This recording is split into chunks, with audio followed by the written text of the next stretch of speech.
Fala, meu querido irmão. Grande, grande, grande. Tá lindo. Aí. Tá maravilhoso. Você tá, como sempre, né, Carlos Alberto Bezerra de Quadros? Para o Carlos Alberto de Quadros Bezerra Júnior, né? Eu acho que a gente se conhece desde menino, viu, Carlão? Desde menino, porque, cara, acampamentos da Quadrangular e tal, de São Paulo, provavelmente algum desses porões a gente já se cruzou, com certeza. Faz muito tempo, meu velho. É uma vida. É uma vida. É uma vida mesmo, é uma vida mesmo. Graças a Deus, né, cara? Estamos aqui, firmes. Escuta, deixa eu fazer uma apresentação aqui. O pessoal tá chegando. Vou fazer uma apresentação. Claro. Fazer uma apresentação especial aqui. É o seguinte, gente. Ele começou tocando trompete aos 11 anos de idade. E aí, ensaiava tanto que formava até uma marca em volta do lábio. E aí a mãe dele chegou e decretou. Falou, ó, esse menino não vai mais tocar esse trompete. Ele está deformando a boca dele. Dito e feito. A boca não foi deformada, mas o instrumento foi trocado. Com 12 anos, sim, ele ganhou um violão da famosíssima fábrica O Rei dos Violões. E, aliás, que bom que a mãe dele decidiu que não teria mais trompete em casa. O violão foi amor à primeira vista. E esse casamento já dura 43 anos. A marca do instrumento, ele trocou. Hoje tem alguns violões, entre eles um Sugiyama, fabricado a partir da conhecida obstinação do dono da marca pelo melhor agudo. A mesma marca de violão tocada por dedos e pela sensibilidade de lendas como Chico Buarque, João Bosco, Paulinho da Viola, Toquinho. Enfim, essa bola sobre o sucesso e talento do cantor e compositor João Alexandre, nosso convidado dessa noite, a mãe dele já havia cantado. Afinal, quando ele tinha 15 anos, ela caiu no sono. Olha só que interessante. Ela caiu no sono enquanto ela fazia a oração diária dela. E ela sonhou que as canções do João viravam camiseta e corriam pelo rio, onde as pessoas iam se aproximando, pegavam a camiseta e vestiam. Assim como sonhou, ele cantava num orelhão, algo que hoje, aliás, orelhão, imagina, gente, tem gente que nem sabe mais o que é isso, e o mundo todo ouvia a música que ele cantava. Enfim, seja muito bem-vindo, João Alexandre, cantor, compositor. Eu posso começar cantando alguma coisa para você? Posso cantar alguma coisa? Meu gênio, eu sou fã de carteirinha faz muito tempo. Gênio da música cristã contemporânea, gênio da música brasileira. Boa noite, bem-vindo, meu velho. Por favor. Aliás, eu agradeço. Começar diferente hoje seria genial. A gente nunca começa... A gente sempre termina com música. Nós vamos terminar também com música, mas começar é ótimo. Ó, foi nessa época aí, lá pelos 12 anos, que eu ouvi isso aqui, ó. Eu estava na Igreja do Evangelho Quadrangular aqui em Campinas, um cara veio pregar aqui, ele cantou assim: onde há amor, onde há amor, todo mundo vai cantando. Onde há amor, onde há amor, onde há amor, gozo e paz transbordam sempre. Onde há... Gente, cara, teu pai... coração, velho. Que recordação. Rapaz do céu. Cara, Rapaz, foi nessa época, cara. Foi nessa época, porque é o seguinte... Eu me lembro meu pai cantando. Rapaz do céu, olha isso. Então, deixa eu te falar, um dos meus amores pela música veio por conta da maneira que ele cantava isso. Teu pai sempre cantou isso de uma maneira muito alegre, muito leve. Sim. Então eu falava, olha como esse cara curte o que ele tá cantando, bicho. Sim. Como é que ele canta com tanta alegria esse negócio? Aí tem, né, onde há amor os montes cairão, as noites dias serão, onde há amor tudo tem solução, porque Deus está onde há amor. Então aquilo ficou, cara, incrustado na minha cabeça. Minha mãe era fã do seu pai, então eu tinha que cantar isso pra você, senão eu não ia ser uma live como deveria. Eu vou pegar essa live gravada e vou mostrar pra ele. Ele vai morrer do coração. Não, e isso marcou. E transmite a ele o meu abraço, o meu beijo. Certeza, a mensagem que ele tinha, que ele sempre pregou sobre o amor, foi a mensagem que marcou a vida dele, né? Aliás, você não vai acreditar. Há não tanto tempo atrás, alguns anos atrás, eu descobri, num papo, a gente descobriu, por exemplo, que o Antônio Carlos Costa, que é pastor hoje no Rio de Janeiro, ativista e tal, o Antônio se converteu com meu pai pregando num retiro da Igreja Betânia, do reverendo Antônio Elias. Na época era o Antônio Elias, sim, certo. Meu pai pregando. Meu pai nem sabia disso. Ele encontrou meu pai, sei lá, 25 anos depois, falou para ele, ó, é o seguinte, eu sou pastor por 2 motivos.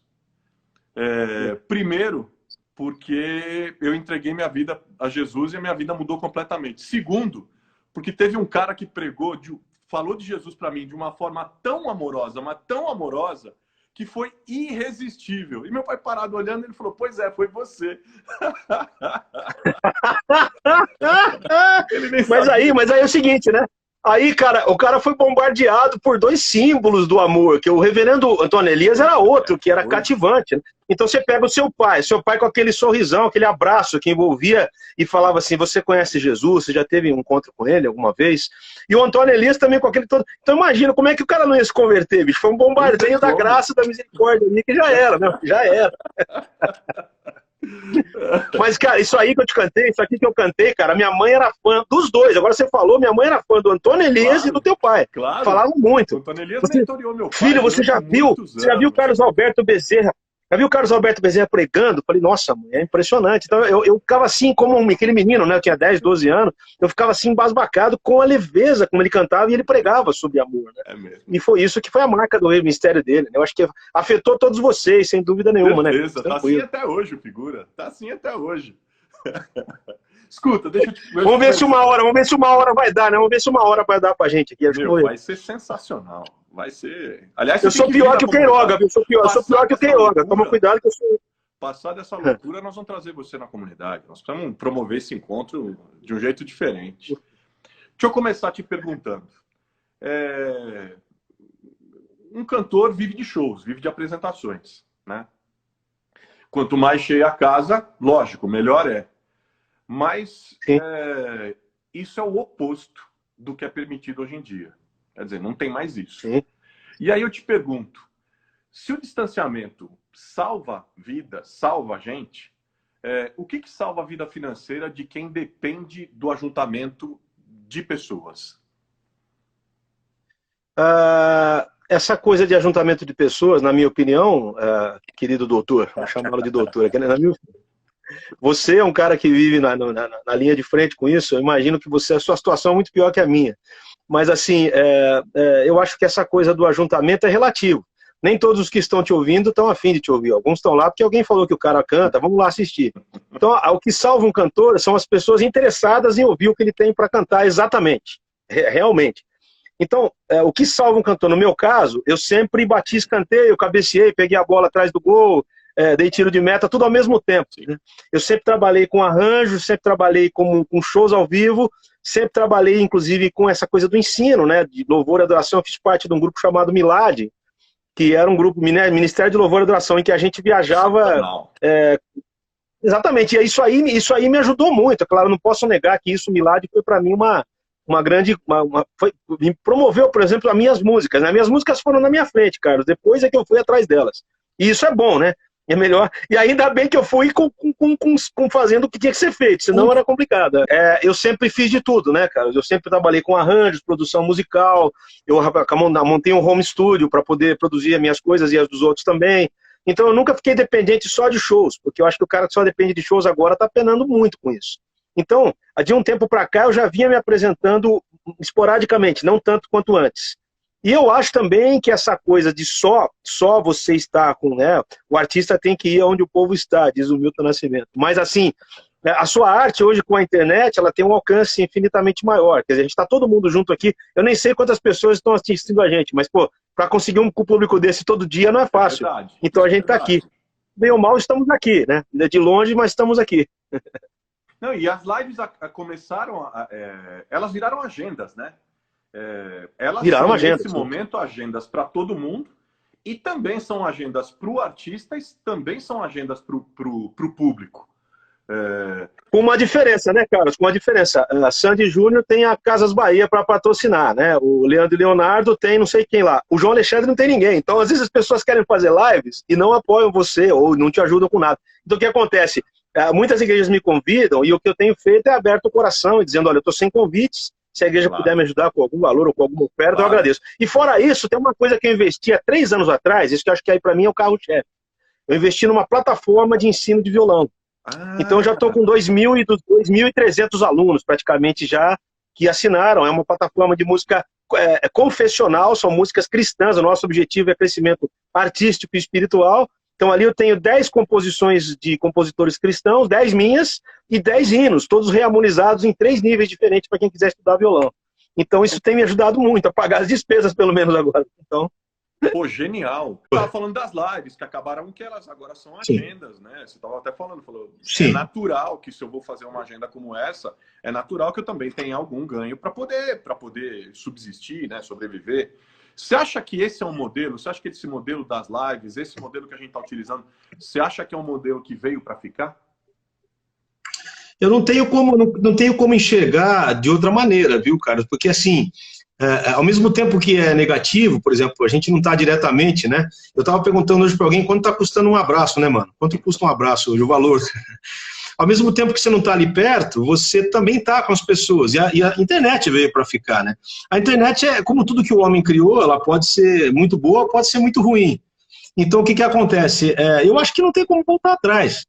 Inclusive, quer dizer, hoje mesmo participei de uma live do Gerson Borges, agora há pouco. Eu, o Paulinho Nazaré e mais um cara, tudo ao mesmo tempo. Quer dizer, quando é que você vai conseguir isso de novo? Então isso é uma maravilha. Mas as pessoas têm que entender que live não é show de graça, né? O cara vive do que faz. Então, é que nem você fazer. Existem consultas, psicólogos online, existem... Exatamente. E o músico também, né? O músico a vida inteira. Você sabe disso porque você é um batalhador por isso desde sempre, né, cara? De digno sustento e tal.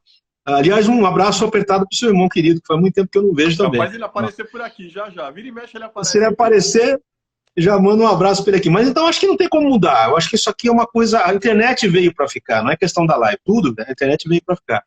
Então, acho que a gente vai daqui para frente, isso vai se aperfeiçoando, né? Então, eu espero que... E outra, eu tenho muito assim, eu acho que quem paga o meu salário é Deus, né, Carlos? É ele que manda os corvos lá, né? Ele que manda trazer o dinheiro do plano de saúde, o dinheiro das despesas de casa. E aí, como é que Deus faz isso? Usando pessoas, né? Então, tem pessoas que sempre são muito queridas. E, de qualquer maneira, eu também trabalho bastante com o home studio, também trabalho bastante fazendo outras coisas, né? Dando aula também. Então, essa coisa da aula virtual, da plataforma é maravilhosa, né? O cara paga R$29,83 por mês para estudar comigo, é muito barato. E desculpa a moléstia, é barato mesmo. Então, não, mas claro, para ter aula com um cara como você, João, pensa, caramba. Você sabe que, você sabe o seguinte, no fim das contas, mesmo que o cara tenha aula comigo, se ele tiver dor de dente, ele tem que ir no dentista, né? Não tem jeito, né? Não tem como. Assim, não tem toda essa... tem muito professor, esse é que é o problema, a concorrência é muito grande. Agora, o nosso objetivo é crescimento artístico e espiritual, não é só música, a gente também tem músicas cristãs, o nosso mote é esse, de que as pessoas cresçam espiritualmente e artisticamente. Então, eu acho que isso é uma coisa que poucas plataformas fazem. Então, seria o nosso diferencial. E com relação à cultura, você acha que o meio artístico, nesse momento, está recebendo a devida atenção, o suporte das autoridades que são responsáveis pelas políticas públicas na área cultural? Você sabe que essa semana foi mais um que saiu, né? Então a gente está assim, sem ministro da Saúde, sem ministro da Cultura e sem ministro do que mais? Da Segurança? Da Educação. Então o país está sem educação, sem cultura e sem saúde, teoricamente, sem uma liderança. Eu acho assim, cara, eu sempre sou um otimista nato, sabe, Carlos Alberto? Eu acho o seguinte, a gente não deve olhar nada com olhos de quanto pior, melhor, porque senão também não adianta. Claro. Podia estar a mãe de Ná na presidência. A gente tem que tentar enxergar algo de útil e de futuro para esse país. Penso que a gente tem muito para evoluir na cultura. Muita gente mete o pau na Lei Rouanet, por exemplo, que não é uma lei ruim. Ela é ruim do ponto de vista que ela favorece guetos e nichos. toda lei que bem feita, ela favorece a todo mundo quando ela é bem distribuída. Aliás, o problema do Brasil não é só má distribuição de renda, é má distribuição de tudo, né?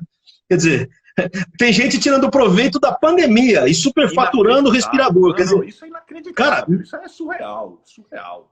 Terrível, terrível. E outra coisa, eu sei que você é um cara crítico nesse respeito, eu acho que assim, eu aprendi uma frase com você que eu levo pro resto da vida, que a fé não substitui nenhum tipo de competência. Eu acho que a gente tem pessoas relevantes que não são evangélicas e pessoas irrelevantes que são evangélicas nesse meio do governo também, né? Então, eu penso assim, quando a coisa é bem dirigida, quando ela é bem... eu acho que, às vezes, também o povo reclama muito do governante, o povo colabora para isso, tem hora, né? Interessante, o cara que reclama do governante é o que joga chiclete pela janela, é o que pega a vaga de idoso, é o que pega atestado estandução, né, para não trabalhar. Então, acho que a gente tem que fazer a nossa parte, senão não tem jeito. Como é que você quer que alguém faça? E o Brasil está vindo esse histórico do jeitinho faz muitos anos, né? Então assim, uma coisa meio que alimenta a outra. Eu sou otimista, eu acho que ainda a gente vai ter uma lei um pouco mais planejada, né? Eu sou adepto da reforma constitucional, eu não acho que a Constituição é ruim, veja bem. Só acho que tem brechas na Constituição que favorecem muita coisa ruim, inclusive na cultura. Eu acho que devia ser mais como é que é? Equidade, devia ter mais equidade. Uhum. Eu que sou João Alexandre, não tenho os mesmos privilégios que um artista famoso que vai lá e pede faz um projeto de lei, por exemplo. Que tá errado. Então aí entra aquela coisa toda que você já sabe, do viés ideológico, cultural e um monte de coisa, né? Então, mas aí é uma outra discussão, senão a gente vai passar a noite aqui e não vai sair desse assunto. Você tem grandes parcerias com a Tirza, com a tua esposa. Tem, minha esposa ela é uma querida. Seja na composição, enfim, seja na música, seja nas tarefas da casa, seja na educação que vocês deram pro Felipe, enfim, seja nos sonhos e nos projetos da vida. Mas tem uma parceria que eu queria destacar, que é exatamente a parceria na música. Quando que vocês escolhem que essa dupla deve funcionar? Quais os critérios que vocês usam, por exemplo, para gravar uma música juntos? Aliás, né, eu vou falar aqui, enfim, a Tirza arrebenta, né, velho? Toda vez que ela vem, que ela aparece, que ela pega o microfone, para tudo, né, meu? Para tudo. É difícil você perguntar para um cara que nem eu o que eu acho da minha esposa, né? Mas eu sou suspeito para falar. Eu acho assim que a gente está numa geração, de muitos anos para cá, as cantoras têm valorizado muito a coisa performática e esquecendo um pouco da interpretação, né? Às vezes eu acho que a interpretação é muito mais importante do que a performance vocal de um cantor, né? O cantor, ele é feito de interpretação, afinação e alma, vamos dizer assim. As pessoas, com a internet, virou um empastelamento, assim, de todo mundo querer cantar igual a todo mundo, ou imitar determinado. Eu sempre falo que a música cristã brasileira está mais para americana de segunda do que para brasileira de primeira. Então, eu acho que a minha esposa tem uma voz extremamente doce, suave, e ela tem um cunho interpretativo muito forte. E hoje em dia, você vê esse pessoal berrando, né? Parece que quem canta mais alto é quem canta bem, né? Tipo, e não nada a ver, eu acho que não. Se você ouvir a voz da Diana Krall, por exemplo, que é uma cantora de jazz, é totalmente diferente. E agora, eu não sabia nem que ela cantava quando eu a conheci, entendeu, Carlos Alberto? Eu conheci ela por causa de uma prima, que era compositora, você sabe quem é, filha do pastor Júlio Rosa, a Raquel Costa, que morreu há uns anos atrás, que é prima da minha esposa. O pai da minha esposa também passou da Quadrangular, irmão do Júlio Rosa, né? O Júlio Rosa era meu tio. O Júlio Rosa era meu tio. Aí eu conheci através da Raquel. Isso agora, você está trazendo, eu tô lembrando.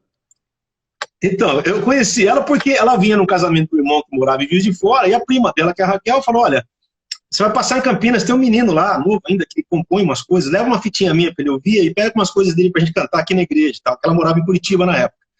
E foi assim, eu não sabia nem que ela cantava, né? Eu fui lá pegar a fitinha com ela, porque a Raquel tinha mandado, e aí a gente se conheceu e aí aquela coisa pegou, Deus me proporcionou. Assim, eu digo para você que a minha esposa é a minha melhor parte, Carlos Alberto. Eu sempre digo, a minha esposa e meu filho, né? Que me deu já 3 netos, eu tô com 3 netos já, né? O avô, descobri que é o burro chucro que 3 netos. O avô é o burro chucro que o filho amansa pro neto montar. Eu já descobri isso cedo, né? Mas E aí o que aconteceu? Na parceria, quando eu descobri que ela cantava, eu falei, puxa, mas que coisa, além de ter uma mulher linda como ela é, ainda é uma excelente cantora que tem uma voz maravilhosa, muito interpretativa, né? A gente recebe várias mensagens dizendo, gente, que voz doce, que voz abençoada, né? E quando a gente canta junto, a gente sente isso mesmo, que há um mover de Deus, até pelo fato da gente ser uma família, né? Então, a família que canta unida permanece unida. Pelo menos no meu caso, faz 34 anos já que a gente é casado. Vai fazer quase 40 que a gente se conhece. Então, tem dado certo, pela graça de Deus. Tem dado certo, né? Mas ela é uma querida. E a nossa maior composição, nossa melhor composição foi o nosso filho. A gente só teve um filho. Eu optei por um filho porque eu vim de um grupo missionário que eu vi algumas coisas naquele grupo missionário que eu não concordava muito. Essa coisa da obra de Deus no lugar da família, por exemplo, isso me dava um pouco de conflito, entendeu? Porque, biblicamente, para mim, é Deus, família, profissão, igreja. Claro. Essa é a ordem que eu vejo. Não dá para você abrir mão da família para fazer a obra de Deus. Não dá para você abandonar os preceitos do Deus da obra para fazer a obra de Deus. Não dá. Claro. Então, quando eu saí desse grupo que eu era missionário, eu resolvi sempre viajar com ela. Nunca abri mão, sempre viajei. Nunca viajei sozinho, sempre com a minha esposa. E com meu filho, até onde pôde, eles viajavam comigo. Deixei de pegar muito trabalho numa prova de fé. Falei, Deus, era para eu ganhar um bom cachê, mas ele quer levar só eu, não minha esposa nem meu filho, então eu não vou. E numa dessas, Deus me abriu a porta do outro lado, né? A gente fala assim, tá bom, eu vou confiar. Eu fiz aquela prova gideônica. Deus, eu preciso de tanto para pagar a conta de luz, eu não tenho. E Deus mandava. Então, eu nunca errei por priorizar a família. Nunca errei. Acho até que, eu creio naquela coisa que o Ari Veloso falava, que uma igreja é feita de famílias. A família não pode ser feita de igreja, mas a igreja é feita de famílias. Então, se a família está forte, a igreja é forte. Então, eu sempre priorizei essa coisa de estar... E outra, a maior virtude da minha esposa, por incrível que pareça, eu falei isso ontem, é justamente não ter nenhuma aspiração artística além ou acima da aspiração da família. Ela sempre quis ser a mãe do Felipe e a minha esposa. Ela não quis ser não, sua esposa. Não, nunca. Pelo contrário, ela nunca teve isso. Então, isso pra gente é uma coisa absurdamente rica. Quer dizer, eu tenho em casa uma cantora que, na realidade, muito mais do que cantora, é mãe e é avó e é esposa, entendeu? Então, assim, eu agradeço a Deus todo dia pela vida dela. Eu já começo a ficar emocionado. Vamos mudar de assunto. Privilegiado. Eu começo a ficar emocionado, já vamos mudar de assunto. A Elis Regina fez um show, que foi um show épico, que era numa espécie de picadeiro de circo.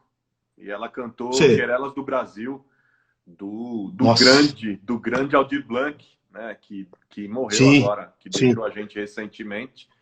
E que tem os famosos versos, né? Ele escreveu, o Brasil não merece o Brasil. E o Brasil tá matando. O Brasil não merece o Brasil. Nossa, é forte. Cara, num exercício de futurologia, com base no presente, que Brasil os seus bisnetos vão ter? Talvez a frase que eu mais tenha acertado na minha vida numa composição, Carlos Alberto Bezerra, de Quadros Bezerra Júnior, seja...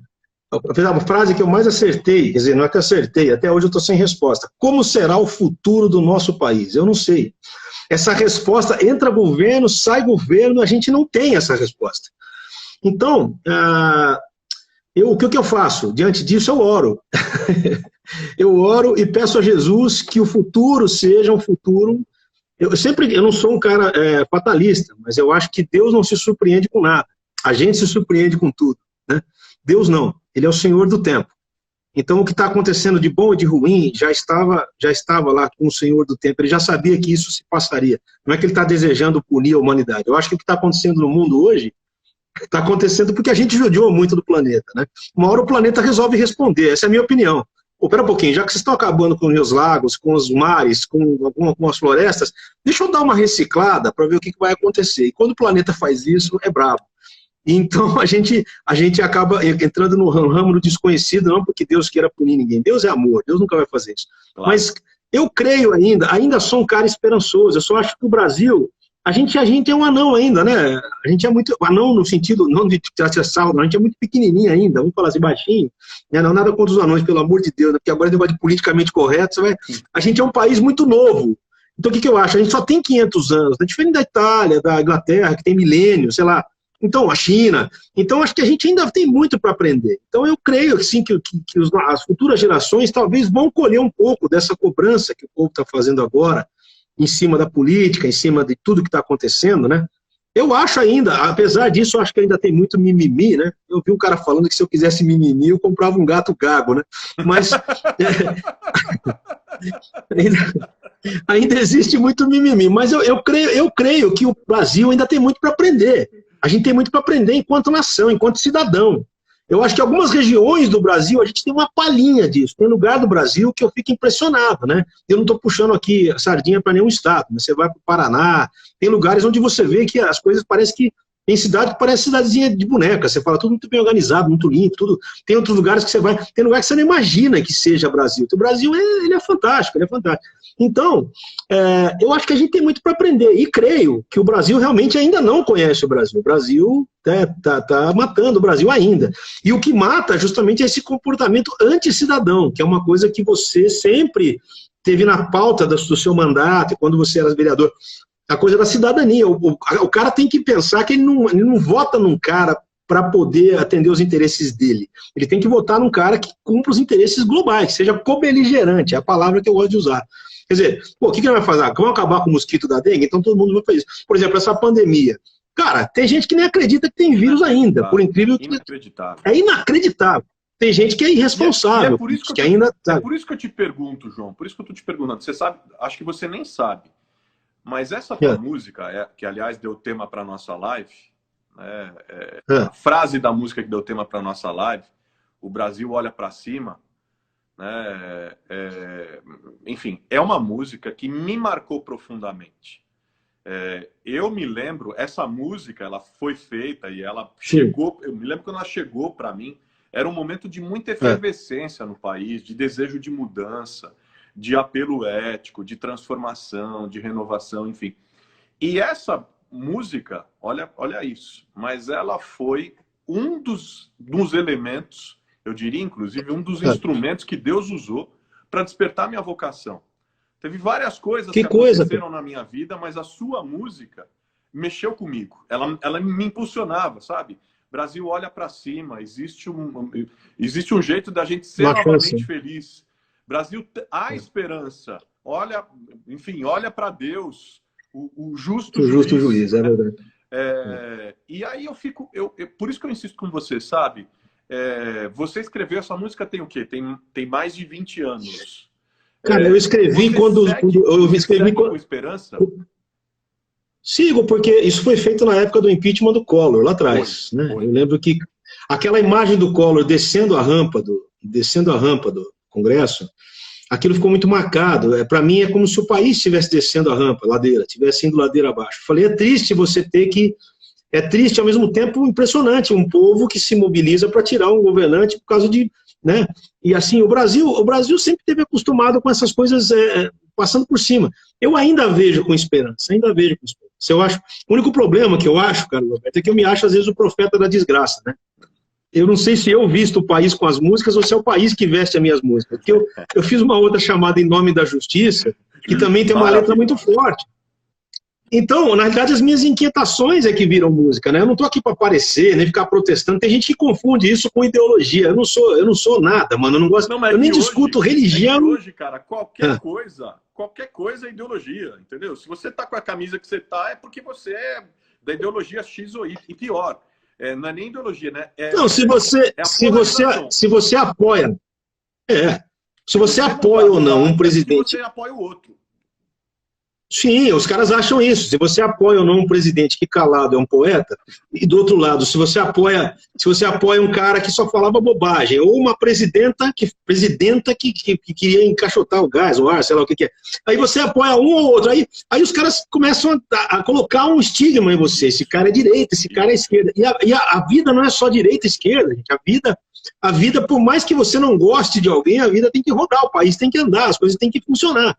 Então, todos estamos no mesmo barco, seja quem seja o comandante. Então, não adianta você brigar aqui que... Não, porque não, pera, a gente tem que entender a Bíblia fala muito claro para a gente orar pelas autoridades, mesmo que você não goste da autoridade, como já aconteceu e acontece sempre. Via de regra, você nunca vai gostar. Claro. Então, Jesus, que era o mestre, teve cara contra ele, imagina um presidente, um deputado, um senador, um vereador. Então, eu só acho assim, meu pai foi político, Carlos Alberto. Meu pai foi político muito antes de eu nascer. Meu pai foi presidente da Câmara Municipal de Tirapina.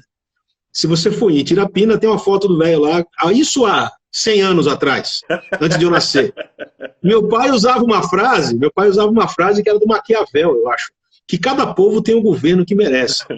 Então é uma frase pesada, mas a gente vota muito pro cabresto, né? Eu lembro que o CQC fazia um quadro, antigo CQC, que o cara dava um sanduíche na rua, lembra disso? Lembro. Aí o cara dava um santinho e um sanduíche, né? Aí o cara, você já sabe quem você vai votar? Vou votar nesse cara aqui, porque ele me deu um sanduíche, ele é um cara legal. Então, eu acho que a gente tem muito para aprender ainda, né, irmão? A gente tem muito para falar. Por exemplo, essa lei que você fez, maravilhosa, sobre as mulheres grávidas e tal, que foi, eu estava vendo que no tempo que você criou a lei, foram 10 anos com um índice de mortalidade infantil reduzido, né, em São Paulo, acho que no Brasil, eu não sei quanto tempo, ao alcance paulistano. Maravilhoso essa iniciativa. Quer dizer, você tem que pensar de uma maneira holística, você tem que pensar em tudo. Você não está sozinho no mundo. Você está aqui, mas quem que faz o pão? O padeiro. Quem que traz a comida? O motoboy. Quem é que vai atender você no hospital? O médico. Quem é que... Entendeu? Então, essa coisa... Eu acho que as pessoas são muito autocentradas, assim. Elas se acham o centro do universo. As pessoas me elogiam, que eu brinquei aqui com você, né? Não, cara, você não é... Quando tiver dor de dente, você vai ter que ir no dentista. Não adianta você ouvir meu CD. Se você ouvir meu CD, se o dente parar de doer, me manda um e-mail. Vou publicar, né? Ouvindo a sua música, meu dente parou. Não vai parar. Você tem que ir no dentista. E o mundo é assim. Então, acho que tudo vai enveredar para esse lado. A gente ainda vai aprender muito enquanto nação, enquanto país, enquanto cultura. O Brasil é antropofágico. Eu vou gastar agora, hein? Que nem pastor agora, hein, Carlos Alberto? O Brasil é antropofagicamente cultural. A gente tem aqui de tudo, cara. Uma cultura digere a outra, entendeu? Então a gente tem a coisa da África, a gente tem a coisa da Europa, a gente tem a coisa do indígena, a gente tem a coisa das pessoas... Não tem um brasileiro puro. Todo mundo tem lá atrás um negro na sua família, ou um branco, ou um japonês, ou um italiano, ou um português. Então, a gente é assim. Só que o povo brasileiro, ele é meio sem identidade. Às vezes eu acho que a gente não sabe para onde caminha, porque a gente também é assim. A gente é meio... não é um povo comum. Só que, por exemplo, nos Estados Unidos, a maioria também das pessoas é neto de imigrantes, é neto, filho. Então, lá há um respeito maior com os imigrantes, no sentido, não, vamos mudar, não vou tirar o culpa aqui do Trump, que está dando uma outra guinada. Mas lá, exatamente, quem mora lá fala que quando vai, por exemplo, com um avô que é italiano num centro de saúde, as pessoas tratam muito bem porque sabem que esses caras, não, tirando a posição do presidente, que eu acho que também é outra coisa para se estudar, né? E que Deus abençoe lá também, que dê tudo certo, aqui como aqui também. Mas, então, acho que a gente tem muito para aprender ainda, essa é a minha visão. Eu acho que ainda não aprendemos tudo, a gente ainda não, né? Como diz a música do Beto Guedes, a lição sabemos de cor, só nos resta aprender. Então, é isso aí. A gente estava falando, eu estava falando para você da tua música, de como ela marcou minha caminhada, a descoberta da minha vocação. E tem várias músicas suas, João, que fazem parte da trilha sonora da minha vida. E legal, cara. Legal. Tem uma coisa que a música faz, acho que como nada mais, é marcar fases da vida da gente. Isso. Né? A música da infância, a música do primeiro amor, da primeira namorada, do casamento, do encontro com amigos, a música da viagem que você fez, enfim. Cara, ou a música da descoberta da vocação, a música do encontro com a política, a música enfim, do encontro com essa coisa da justiça e tal. Cara, qual que é a sensação de fazer parte da vida das pessoas através da sua obra? A sensação mais forte que eu tenho é de misericórdia e graça. Por incrível que pareça. Para mim é misericórdia e graça, porque não é uma coisa que você escolhe. Você não nasce falando, bicho, eu vou fazer parte da vida de todo mundo, eu vou arrebentar. Porque essa justamente é a atitude errada. Se eu começar a achar que eu sou alguma coisa, eu já me perdi, já era. Então é a sensação da graça, é a sensação aquela sensação do sonho da minha mãe, as pessoas vestindo a camisa. Então hoje, e outra, tem uma história mais complicada aí, né? Eu acho que eu quase morri, minha mãe levou um tombo 3 dias antes de eu nascer numa escadaria, o doutor Oliveiros Valim, que fez metade dos partos de Campinas, eu fui um que nasceu pelas mãos dele. E ele falava o seguinte: a senhora nasceu de novo e seu filho nasceu junto. Eu nasci com 2,5 kg, acredite se quiser, e fiquei numa incubadora, como é que chama aquele incubadeira? Fiquei lá uns 3 ou 4 dias, assim, entre a vida, nasci eu quase morri, e foi uma coisa divina. Depois é uma longa história, eu tive um papo com a minha mãe quando eu tinha 19 anos, que mudou toda a minha maneira de ver a vida, a música e o que Deus, né? Deus, ele faz não por causa de nós, mas apesar de nós. E esse é um sentimento que a gente tem que carregar no peito. Quer dizer, quando eu estou com o violão na mão cantando, eu nunca sei o que está acontecendo ali, eu nunca sei o que vai acontecer. Eu fui numa igreja uma vez, um japonês me procurou na IPI do Ipiranga, em São Paulo. No final do culto, um japonês falou: você não me conhece, mas eu te conheço. Eu falei: cara, o meu rosto é mais carimbado que o seu, né? Mas lembra uma vez que você foi em Ouro Preto? Eu falei: claro, nunca vou esquecer, fui de carro, era um Fiat Panorama, parecia uma caixinha de fósforo, os caras vieram me buscar, passaram a noite inteira viajando, eu fui guiando até lá, que era um negócio da MPC, ou da ABU, não lembro o que era, e eu cheguei com o violão às 6 horas da tarde em Ouro Preto e fui cantar num bar, era um bar, bicho. E os caras queriam que eu cantasse, mesclando entre Milton Nascimento, Sérgio Pimenta, Ademar de Campos e mais não sei o quê. E eu fui cantando e cantando, eu falei: então, e você estava lá, você era daquela turma que me levou? Eu perguntei para ele. Ele falou: não, cara, eu era da turma que foi assistir. Eu estava namorando na época, essa aqui que hoje é minha esposa, falaram que vinha um cara aqui cantar e eu fui. E eu vi que você estava de saco cheio. O cara falando para mim, Carlos Alberto, eu vi que você estava de saco cheio, ninguém prestava atenção no que você estava fazendo, era um bar, a turma fumando e bebendo, ninguém aí. E eu vi que você ficou de saco cheio, cara, porque eu vi que você... né? Mas eu vim aqui para te dizer que eu fui lá, eu estava sentado fumando e prestei atenção no que você cantou. Olha isso. E você falou da necessidade de buscar Deus e que independente do lugar onde você esteja, Deus é o doador da vida. Ele falou tanta coisa que eu nem lembrava que eu tinha falado. Ele falou: e eu saí dali, cara, e fui procurar uma igreja. E eu me converti. E hoje eu sou pastor aqui em São Paulo. Então, eu só vim te dizer que quando você estiver cantando e ninguém estiver prestando atenção, continua. Porque a palavra de Deus nunca volta vazia. Então, naquele dia, apesar de você, eu me converti.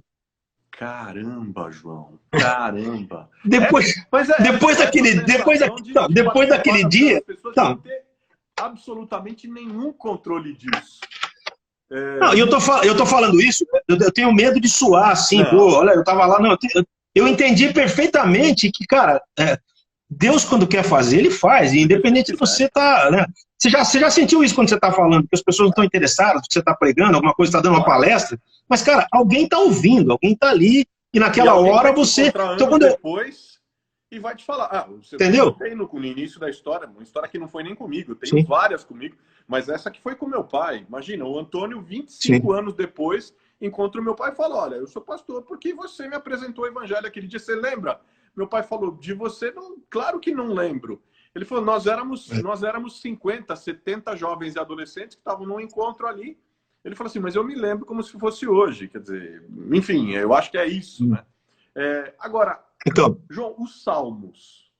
Eu tenho conversado com algumas pessoas, com alguns artistas, com alguns músicos cristãos, falando sobre os salmos, né? Os salmos são poesias, né? São cânticos que expressam o íntimo da alma, né? O íntimo, as sombras da alma, as aflições, os medos, e também, claro, das alegrias, as esperanças, vários sentimentos, os sentimentos profundos de quem escreve. Mas também a gente tem o uso dos salmos, muitas vezes, por modismo. Isso é falta do quê, João? É falta de leitura da Bíblia, é falta de noção de relevância espiritual. Sabe aquela coisa de pegar o salmo e ficar usando feito talismã? Outro dia eu até fiz um videozinho aqui simples, tal, falando sobre essa coisa de do Salmo 91, de abrir a Bíblia no Salmo 91 e deixar na frente de casa ou do escritório, como se fosse uma espécie de proteção. O que é isso? Porque tem uma riqueza tão grande nos Salmos, cara. Você acabou de falar, eu acabei de ler com a minha esposa um livro inteirinho do John Stott, chamado Meus Salmos Prediletos. Eu acabei de ler ontem esse livro. E ele vai pegando um por um dos salmos e vai trazendo ali a coisa interessante. Então tem coisa que você não sabia, que você lê os salmos e fala: pô, como é que pode? Por exemplo, quando ele fala o pardal encontrou casa, a andorinha encontrou ninho, para si, ele estava se referindo ao próprio templo, onde os passarinhos em cima faziam seus ninhos, e ele tinha inveja daqueles passarinhos, porque ele não podia entrar ali, como os passarinhos faziam sua casa em cima do templo. Então, cara, eu falei, bicho, que coisa mais profunda. Então, eu acho assim, que os salmos, na realidade, para mim, são, na Bíblia, talvez sejam o maior reflexo da alma humana. Você não vê o salmista, quando ele pede as coisas, ele é meio cruel às vezes, mas ao mesmo tempo ele pede pouca coisa, ele fala coisas ali que são mais, Senhor, não me permita, né, que eu, né, ele fala muita coisa pessoal, e você, praticamente os salmos são quase crônicas, né, você percebe nisso? Sim. Parece uma crônica da vida, sim, quando ele fala do pardal, como a corça suspira pela corrente das águas, ele estava observando, né, e ele escreveu aquilo. Então, cara, eu acho fantástico, e eu sempre falo que quando você não souber o que botar numa letra, põe um salmo. O salmo diz tudo o que tem que dizer e mais um pouco. E a palavra salmodiar quer dizer tanger com os dedos, né? Então eu me acho um salmista literalmente mesmo, que é o que eu faço. Aí você cara. Inclusive, você é salmista, e eu queria falar sobre um outro aspecto de uma função que eu acho que também você cumpre. Né? Queria falar um pouco sobre profeta e poeta. Porque na cultura popular, e inclusive na própria cultura popular evangélica, profeta é alguém que antecipa o futuro, profeta Exatamente, é alguém que fala de coisas ocultas e tal, coisas misteriosas, mas na Bíblia, profeta é quem fala do presente. Na Bíblia, profeta é quem põe o dedo na ferida. Na Bíblia, profeta é quem fala de uma série de mazelas humanas, de mazelas sociais, de injustiça. Sim. Né? O profeta é aquele cara que faz a leitura crítica e ética do presente. Profeta, na minha leitura, é analista ético do presente. Um poeta, sim. Poeta é também, de uma certa forma, profeta? Sim, eu acho que sim. Um profeta, no resumo de tudo que você falou, o profeta é um chato, porque ele é o cara que tem coragem de falar o que ninguém tem coragem de falar. Então, por exemplo, muita gente interpreta as minhas canções como alguém que não ama a igreja, como alguém que não ama pastores, como alguém que não ama a palavra de Deus. E é justamente o oposto.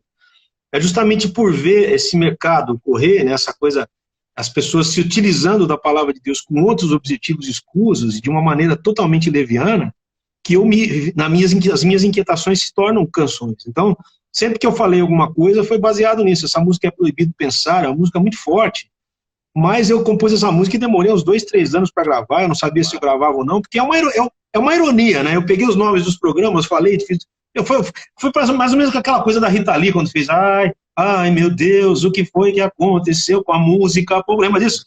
Eu fiz o Proibido Pensar, e aí, as pessoas, perguntei para muita gente se eu devia gravar ou não, perguntei para pastor, para presbítero, perguntei para budista, anarquista, metodista, todo mundo.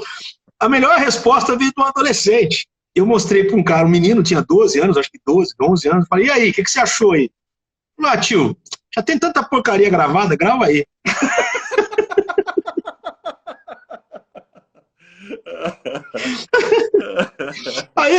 Aí aquilo soou pra mim de um jeito tão estranho, eu falei, cara, pô, ele achou ruim ou ele achou bom, né? Mas tudo bem, vamos lá, não sei. Mas eu acho que sim, a poesia que não confronta, ou para o bem ou para o mal, ela é só a palavra jogada ao vento. A função da poesia é me tirar do meu lugar comum, da minha zona de conforto e fazer eu refletir. Então, quando eu ouço uma música como a do Taiguara, por exemplo, que ele falava, eu desisto, não existe essa manhã que eu perseguia, um lugar que me dê trégua ou me sorria, uma gente que não viva só para si. Lembra disso? Só encontro gente amarga, mergulhada no passado, procurando repartir seu mundo errado, nessa vida sem amor que eu aprendi. Aí ele fala, por uns velhos vãos motivos, somos cegos e cativos. Então, quer dizer, cara, isso é poesia da mais alta qualidade e que me leva a pensar, parece uma música evangélica, né? Você não continuar cantando, você nem sabe que é para uma mulher, parece que ele está falando do encontro com Deus. Então, quando eu falo, amigo é coisa para se guardar do lado esquerdo do peito, dentro do cara, isso é poesia, isso é... E a Bíblia, Deus, uma vez eu falei isso com o pastor, eu falei assim, com uma tristeza no coração, eu falei, cara, a sua visão puramente teológica embaçou a sua visão poética de Deus. Você vê Deus como um carrasco, esperando você cair para falar, te peguei. E você esqueceu que Deus é amor. Deus, aí o cara mandou uma resposta para mim na época, não, mas lá no inferno Deus só será juiz. Eu falei, cara, eu não consigo ver Deus olhando para alguém que foi pro inferno e falar, se ferrou. Não, Deus não é assim, cara. E eu tô vendo que muita gente tem essa mesma ambição que eu tô tendo. Deus, ninguém se chega a Deus, pastor, por se sentir culpado, mas por se sentir perdoado. Então eu tô vendo que o Ed tá nessa batalha há quantos anos para tentar tirar esse ódio, jihad evangélico que existe, de um prazer de ver as pessoas indo para o inferno. Eu acho ridículo isso. Quer dizer, a poesia tem que entrar aí como consolo, como alívio, e tem que entrar também como uma ferramenta confrontadora, de falar, peraí, velho, né? Quando eu falo que, aquele trecho que eu uso na música É Proibido Pensar, em que eu falo assim, Deus já me deu sua palavra e é por ela que ainda guia o meu viver, é uma frase de Lutero, não é minha, né? Então, a palavra de Deus, ela é luz para o caminho, cara. Ela não é escuridão, ela não é trevas, ela não é vingança. A palavra de Deus não é, pelo contrário, pô. Deus, a boa nova é que Deus se fez homem. Pô. Se Deus se fez homem, já não bastava o privilégio de ter sido criado à imagem e semelhança dele, ele veio e se fez de imagem e semelhança nossa. Quer dizer, cara, tem Deus como esse? Não tem. Não há Deus maior, não há Deus melhor. Então não adianta, não existe isso. Então, a gente está aqui como graça, fruto da graça e da misericórdia. A gente é todo dia perdoado e favorecido.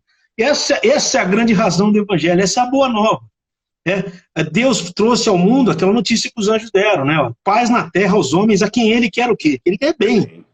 Esse Deus vingativo, eu não consigo... Tem certas músicas cristãs, cara, que me irritam. Eu falo assim, como é que o cara faz uma música dessa, bicho? Como se Deus fosse um vingador do futuro. Não, e tem mais, João. Tem mais, o que você está tocando é importante, porque eu também ouço uma crítica recorrente às músicas cristãs, chamadas cristãs da atualidade, né, que foram muito influenciadas pela teologia da prosperidade e que usam muito a primeira pessoa. Meu Deus, minha salvação, meu... É propriedade, é propriedade. Quase não se fala em nosso Deus, em Pai Nosso, em nossa vida. Você acha que isso é só mera interpretação do pronome ou é isso mesmo? É por causa desse tipo de teologia que leva a esse tipo de coisa? Eu tenho dois pensamentos, cara. Eu acho assim, tem gente que faz isso inocentemente, porque não tem noção de quanto isso é perigoso. Tem gente que não tem noção de quanto uma frase pode gerar um desvio teológico forte. Quando eu canto, por exemplo, o melhor de Deus ainda está por vir, é uma frase bonita até de falar, claro. Deus sempre tem o melhor. Só que aí há um erro de interpretação pessoal, que o melhor de Deus para você pode não ser o melhor que você acha que é para você. Às vezes o melhor de Deus é que você passe um tempo de pandemia de não sei quantos meses para aprender a valorizar o abraço, para aprender a valorizar as relações, para aprender que as pessoas são importantes, que aquele cara que vem trazer as coisas na sua casa quando você pede comida, ou aquele cara que te servia no restaurante, esse cara também é importante. Eu sou o frentista do posto, o caixa do supermercado, o doutor, o enfermeiro, esses são importantes. Então não menospreze isso. Então às vezes esse é o melhor de Deus. Agora a Bíblia fala que aquele que nem a seu próprio filho poupou, antes em amor o entregou por nós, como também não nos dará todas as outras? Para mim, na minha opinião, o melhor de Deus já veio, cara. Foi Jesus Cristo, não tem nada melhor que isso. Não adianta você ficar aqui batendo nessa tecla, entendeu? Então, um pouco é isso, e um pouco também é manipulação de massa. Essa é a segunda visão que eu tenho. Quer dizer, quanto menos eu cantar sobre pecado, compromisso, quanto menos eu cantar sobre quanto mais eu vou vender. E eu acho assim, quando as pessoas me perguntam isso, eu já estou tão enjoado de responder essa pergunta, não a sua, mas o que eu acho dessas músicas, eu já estou respondendo o seguinte, cada um ouve a música que merece. É uma questão de escolha. Cada um é uma questão de escolha. Ninguém põe um revólver na sua cabeça e fala, ouça essa música. É como alimentação. Você come aquilo que você escolhe. Ah, mas aquilo me fez mal, eu estou doente. Você escolheu comer o que te fazia mal. Comer, né? Justamente. Se você está enchendo a sua mente com lixo, você vai acabar falando lixo. Você vai acabar se comportando, tendo atitudes no caso da música, que você está lendo, que você está ouvindo, que você está consumindo. E o terceiro... Com certeza. O terceiro ponto é o seguinte, a fé vem pelo quê? Pelo ouvir. Pelo ouvir. Então dá um sério risco de você ouvir qualquer coisa e transformar sua fé em qualquer coisa. Claro. Então você não come qualquer coisa, você não veste qualquer coisa, você não escolhe qualquer mulher para casar, você não escolhe qualquer filho para criar. Não é assim não, peraí. A vida é feita de escolhas. Então, a responsabilidade de saber ouvir é muito grande. Não é só questão, a minha questão aqui não é musical. O pessoal fala que gosto não se discute. Fala que gosto não, mas música sim. A questão é o que é música boa? Ela tem que ter uma boa melodia, ela tem que ter uma boa harmonia, ela tem que ter um bom ritmo, mas principalmente uma mensagem relevante. Ela tem que trazer alguma mensagem para o meu coração. Então, se ouve um cara que nem o Estevão Queiroga cantando, por exemplo, quando a porta abrir, eu vou entrar. E eu sei que lá, porque Deus só abre a porta de onde ele está. Quer dizer, cara, é uma música que faz você pensar, pera um pouquinho, cara, se Deus fechou é porque ele não estava lá, ou se ele abriu, ou se ele fechou é porque ele não estaria lá. Então ele fechou para que eu não caia no lugar onde ele não está. Quer dizer, o Gerson Borges, que fez uma música agora sobre o Covid, impressionante, que tem uma frase que fala assim, cada um que se vai, dói dentro de mim, como se fosse da minha família. E a pergunta fica, e não era para ser assim? Agora, e não era para ser assim, é uma pergunta. E numa música, uma pergunta não tem como você saber se é pergunta ou não, né? Quando você fala, e não era para ser, você vai falar, você está afirmando que não era para ser assim, ou está perguntando, mas as duas coisas. Não era para a gente chorar tantos mortos, e também não era para a gente não só chorar quando alguém que não é da família morreu. É para a gente chorar, a Bíblia fala para se chorar com os que choram e se alegrar com os... Aliás, a Bíblia fala que tem sabedoria na casa do luto. Eu espero que isso caia na cabeça das pessoas com quase... Quantas pessoas já morreram no Brasil? 100 mil? 1 milhão de contaminados? 1 milhão de contaminados, nós estamos chegando em 50 mil mortos. É muita gente, é muita gente. Então, se a gente não souber chorar com essas pessoas, a gente vai... Ó, Ronaldão, querido, aqui, beijo no seu coração, Ronaldo. Deus abençoe. Então, mas assim, cara, eu acho o seguinte, a igreja perdeu um pouco daquela coisa que o C.S. Lewis fala, que tem que estar abaixo da necessidade humana. As igrejas estão virando pequenas igrejas, grandes negócios. Então a coisa está ficando feia. Então, quer dizer, a partir do momento em que eu perco a identidade com o pecador e beijão para você também, Ronaldo, quando eu perco a identidade com o sofrimento, eu também perco a identidade com o sofrimento de Cristo, que foi antes disso tudo. Quer dizer, Jesus morreu, cara, e eu lembro que quando o Mel Gibson fez o filme, ele foi pesquisar, ele falou que nenhum ser humano aguentaria 10% do que o Jesus aguentou naquela cruz. Então a graça é de graça, a graça hoje pra gente é de graça, mas não foi, o Calvário não foi de graça. A misericórdia hoje existe, mas porque Jesus veio fazer o papel que a gente devia ter feito. Então, isso tudo reflete na teologia e na música, né, Caso? Eu acho que... E outra, uma música errada reflete uma teologia errada que alimenta outras músicas erradas. Então, se eu não mudar o conceito de quem é Deus, por exemplo, Zaqueu subiu na árvore para chamar atenção porque ele era baixinho. Tá na Bíblia lá que ele era baixinho, cara. Ele não subiu para chamar atenção. Eu queria ver Jesus, é outra coisa. Então, se eu faço uma música falando que Zaqueu queria chamar atenção, é perigoso. Quem quer chamar atenção é filho mimado. Eu não sei se o autor quis fazer com essa intenção. Estou falando que pode gerar uma outra teologia confusa na cabeça das pessoas, né? Então, por exemplo, por todo lado eu sou abençoado. Também não sei de quem é essa música. Pô, como assim? Então, parece que você é o cara gostosão que é abençoado e o resto tá tudo morrendo aí. Não dá, mano. Não é assim, calma. É isso. Meu filho foi tocar recentemente numa festa, numa casa aqui de um cara, um evento que ele foi convidado para tocar e tudo. Meu filho virou um pianista de jazz, assim, fantástico, música brasileira e tudo. Chegou lá um monte de gente sem máscara. E ele falou, bicho, cadê as máscaras? Não, eu sou daquela geração que não pega esse vírus aí. Geração que é... O cara falou assim, desse jeito. Não, meu filho falou assim, pai, eu toquei assim, muito, muito preocupado, porque ele tem 33 anos praticamente, mas assim... Tem gente que realmente acha que não vai pegar nada porque é cristão. Isso eu chamo de tentar a Deus, né, Carlos Alberto? É tentar a Deus, né? É o cara que se joga do prédio, aquela tentação do diabo famosa, né? Se joga daqui, que os teus anjos vão... Entendeu? Então tem gente, inclusive, que nem acredita que tem vírus, né? Então fica difícil. Tava falando da música, né? Eu acho assim, a gente não escolhe ser músico. Eu acho que a música escolhe a gente. Essa é a minha opinião, né? E aí você me pergunta, mas o cara tem que ter talento? Eu vou responder o que o Martinho da Vila falou. Martinho da Vila falou o seguinte, muito interessante, Martinho da Vila, acho que 89, quase 90 anos, ele foi fazer faculdade de História. Presta atenção, Martinho da Vila foi fazer faculdade de História. Aí perguntaram para ele sobre o talento, que você tem que ter talento ou não, ele falou, olha, as coisas não são excludentes, o estudo ajuda até onde o talento não chega, e o talento ajuda até onde o estudo não alcança, então elas não são excludentes. Eu acho que música é isso aí, é um pouco de... tem que ter dedicação, você tem que ter bom senso. Acho que música também não é o cara querer tocar tudo, né? Porque você vai viver, se você fosse espírita e acreditasse que você vive centenas de vidas, nem essas centenas de vidas alcançariam o tamanho que a música é. É assim como a palavra de Deus, ela é uma fonte inesgotável, uma fonte de água viva. A gente não consegue entender. Hoje, tem acordes que eu descobri a semana retrasada. Então, por exemplo, tem acorde que eu descobri agora. Eu nunca fiz esse acorde, eu sempre fazia isso aqui, ó. Hoje eu tô fazendo esse acorde aqui, ó. Olha que coisa linda. É lindo, né? Você fazer isso aqui, hoje eu faço. Olha que lindo. Então eu tô em sol menor, sei lá.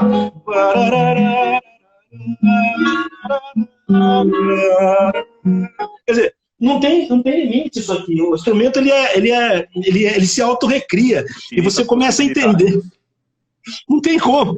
Então, assim, a vida é assim. E quando você sabe o seu tamanho diante disso, cara, aí você nunca vai achar que você é músico. Eu falo, eu me defino como um tocador de violão e um cantador. Eu nunca serei cantor e violonista. Porque isso aí tem que ter muita boca, tem que ter a boca muito cheia para falar isso. Não dá para falar. Então, eu acho muito difícil. Ou muita coragem, ou pouca noção. Exatamente, das duas uma. Como é que fala aquela coisa assim? A maior alegria de um inteligente é se fazer de ignorante diante de um ignorante que se acha um inteligente. Então, é um negócio assim. Boa! João, última história, antes da gente entrar no Pinga Fogo. Vamos lá. Tem uma história sua que quase ninguém sabe. Sim. Mas você sabe, como aqui a proposta é sempre mostrar o lado B do convidado que vem, claro. Eu queria que você compartilhasse com a gente. Foi aquele dia que a sua mãe trouxe para você o significado da sua própria vida. Foi o dia que uma coisa, enfim, que algo raro aconteceu.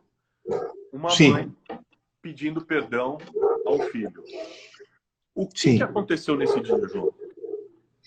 Aconteceu o seguinte, durante toda a minha vida, até meus 19 anos, eu ouvia histórias sobre minha mãe e meu pai, sobre o relacionamento dos dois. Meus irmãos nunca me abriram isso direto, nem a minha mãe, né? Eu acho que ela tinha um pouco de vergonha dessa história. Meu pai também, por consequência. E quando eu tinha 19 anos, ela me procurou, e foi um pouco antes dela falecer. Ela faleceu quando eu tinha praticamente 19 anos. Foi meses antes dela falecer, ela me chamou. O Juca tá latindo aqui no fundo. O cara tá falando, não é Joca, não, é o Juca, viu? Tá aqui latindo, participando da nossa live. Eu tenho um Golden Retriever enorme aqui que costuma...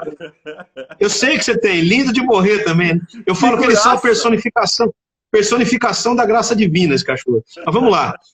A minha mãe me procurou e falou assim... Tá falando, por isso que ele tá falando, porque ele tem um também.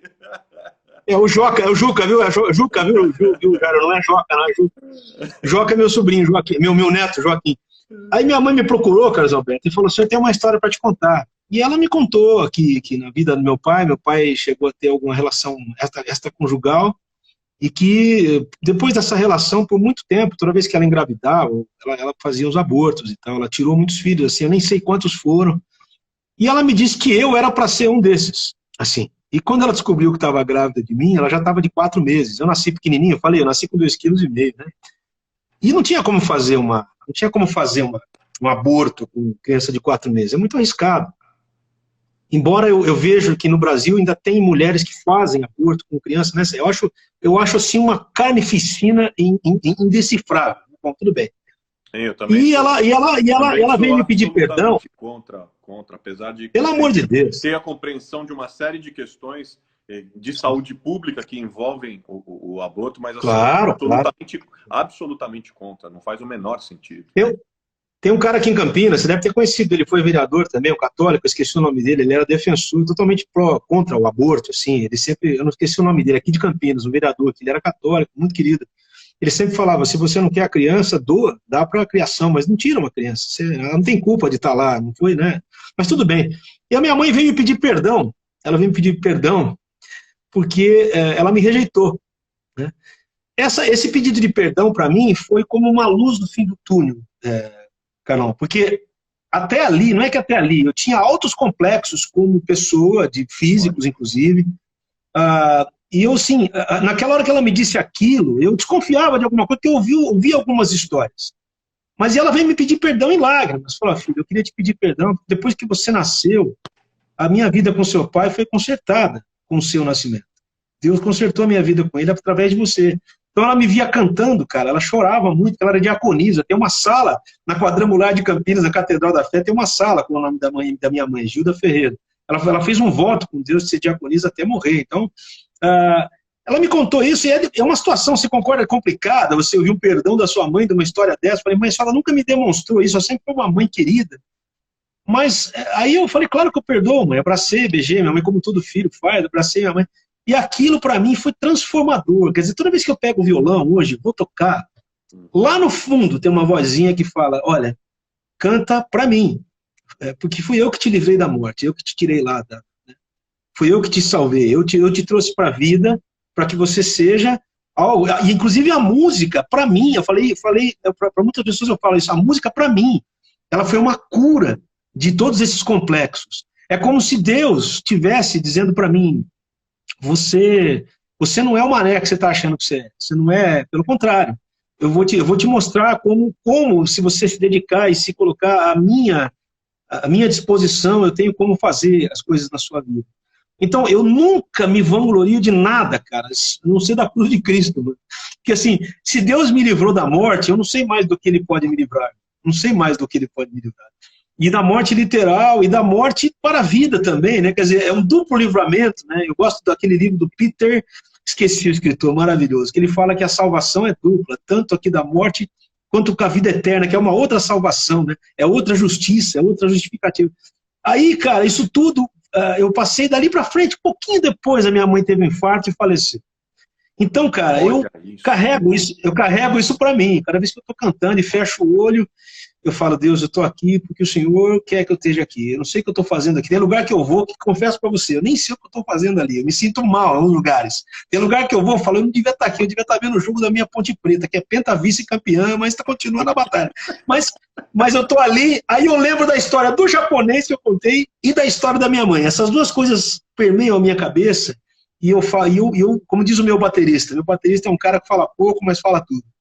Às vezes é a única oportunidade que as pessoas vão ter de ouvir uma música diferente do que elas já ouviram, a única oportunidade que elas vão ter de ver uma mensagem diferente do que elas já ouviram, e a única oportunidade que eu vou ter de dizer isso para elas, sendo um instrumento de Deus ali, naquela hora. Então, quer dizer, eu também não acredito em música santa profana, em Ré menor divina, em Mi menor profana, acredito em música boa e ruim, tanto dentro quanto fora da igreja. Eu levo isso para a vida, viu, Carlos? Levo isso para a vida.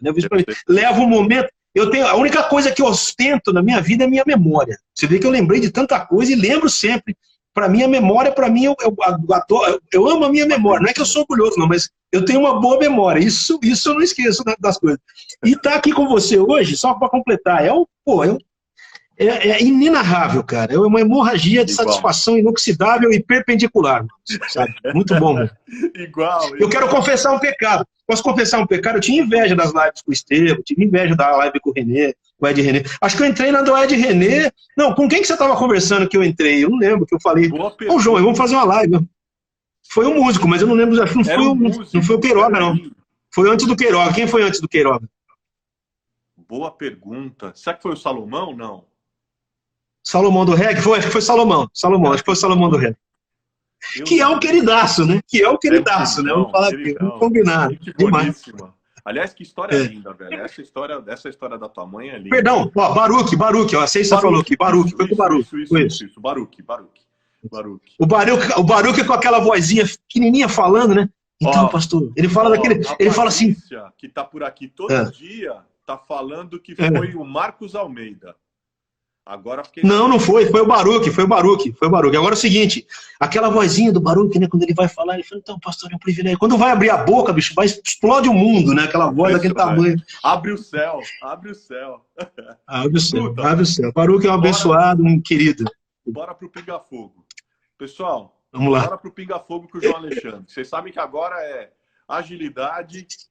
velocidade, precisão. Escuta, não vamos acabar com a live, né, bicho? Não vamos acabar com a live, né? Pelo amor de Deus.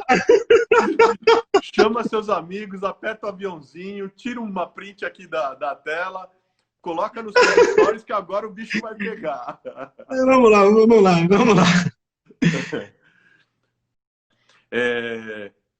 Música brasileira é? A mais respeitada do mundo e a mais desvalorizada dentro do seu próprio país. MPB é?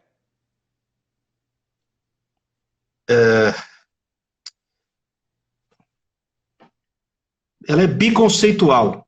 Existe aquela que é entretenimento e aquela que é arte. Ruído é? Tudo que não é música. Ó, o Valdir Zanon está perguntando, família é? Eu vou apelar para o conceito da escola. A célula mãe da sociedade. Uma sociedade sem família é uma sociedade falida. O André na provocação já. Baruch ou Gerson Borges? Ó a saia justa. Difícil essa pergunta. Amo e amo. Ué. Benito Juárez, em sua escola, é a lembrança de... Jogar futebol. Eu fui amigo do Silas, que hoje ele trabalha como agenciador de times. O Silas foi meu amigo de infância, que foi técnico de São Paulo e tudo. Silas é meu amigo. Ele virou jogador, eu virei bola.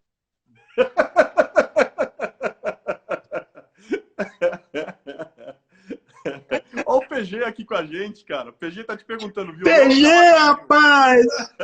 É Pedro Geraldo, né? Pedro Geraldo, é isso ou é Paulo Geraldo? É Pedro Geraldo. PG tá perguntando, ó, violão ou cavaquinho? Bicho, os dois, cara. Eu sou apaixonado por cavaco, PG. Adoro cavaco. Se eu afinar igual as 4 cordas do violão, ninguém me segura, bicho. A Paty lá de Ubatuba. Estênio Márcio Zé? O poeta mais visceral vivo hoje no Brasil, na minha opinião. O Estênio Márcio é o poeta mais visceral. É o cara que enxerga a canção como o fato bíblico como ninguém. Enquanto todo mundo vê o cara sendo curado e levantando a cama e saindo, que Jesus manda pegar a cama, ele enxergou os 5 caras descendo a cama do telhado. Quer dizer, nunca ninguém pensou nisso. Eram 4 homens que desceram aquela cama. O que eles estavam vendo ali embaixo? Né? Quer dizer, enxerga do outro lado. Né? É interessante. Música é entretenimento ou arte? As duas coisas. Nunca foi tanto entretenimento e menos arte como hoje em dia. Mas ela é as duas coisas. Eu só acho que entretenimento não é para você desviar o foco. Entretenimento é para aliviar a sua alma. Porque se o entretenimento desviar o foco, ele virou qualquer coisa. Eu só acho que música para churrasco é uma coisa, música para se ouvir é outra. Ó, o Gustavo com outra saia justa aqui, ó. Yamandu Costa ou Baden Powell? Nossa Senhora. Eu vou dizer o seguinte, o professor e o aluno. O Baden é o professor, o aluno é o Yamandu. Mas assim, o Yamandu, eu acho que os alunos hoje, o legal do professor é quando o aluno fica melhor que ele, né? Aí é ótimo, porque sempre os que vêm depois são melhores do que a gente, sempre. Meu filho é muito melhor do que eu, meu neto será melhor do que ele. E assim, graças a Deus que é assim. Música que vende é aquela aqui? Canto que as pessoas gostam de ouvir muito mais do que aquilo que elas precisam. Ó, uma das antigas, vai. Feliciano Amaral ou Luiz de Carvalho? Também. Como é que é difícil essa pergunta? Difícil. É que nem você perguntar assim... É que nem você perguntar o seguinte, pudim de leite condensado ou cocada de forno? Não dá, mano, não tem como, né, Bia? Eu acho que assim, cada um no seu tempo. O Feliciano é uma voz absurdamente fantástica, né, que nos deixou, acho que ele morreu agora há pouco tempo, né, o Feliciano? Já faleceu, né? Luiz Carvalho também. Mas os dois, para mim, quando eu era menino, eu ouvia, para mim era uma outra coisa, uma música diferente do que eu gostava, mas eu sempre respeitei, sempre bati continência para os caras que vieram antes. Eu nunca me considerei precursor de nada, Carlos Alberto. Eu não sou dinossauro, eu já sou jacaré, eu sou a 2ª geração. Já vim colhendo já. Vencedores por Cristo ou Milad? Os dois, eu fiz parte dos dois. Então, para mim, os dois estão entranhados dentro de mim. Eu fiz parte da 39ª equipe de vencedores, em 1983, em janeiro. Da minha equipe estava o Lamartine Pozzella, que hoje é pastor em São Paulo. Na minha equipe estava o Marinho Andreotti, que também era da Quadrangular, naquela época, né? Jorge Camargo, eu, o Marcos Mônaco, quem mais? Jorge Camargo, o próprio Ademar, todo mundo era Quadrangular. A gente era... Eia crentes avançar, nada de temer. Então, eu acho que e agora sim, vencedores foi o início para mim. Eu diria que, se você puder responder de novo a pergunta, o início e o meio, que no fim estou agora, depois que eu saí do Milad. É pau, é pedra, é o fim do caminho. É profecia ou é poesia? Cara, todo ponto de vista parte de um ponto. Mudando-se o ponto, muda-se a vista.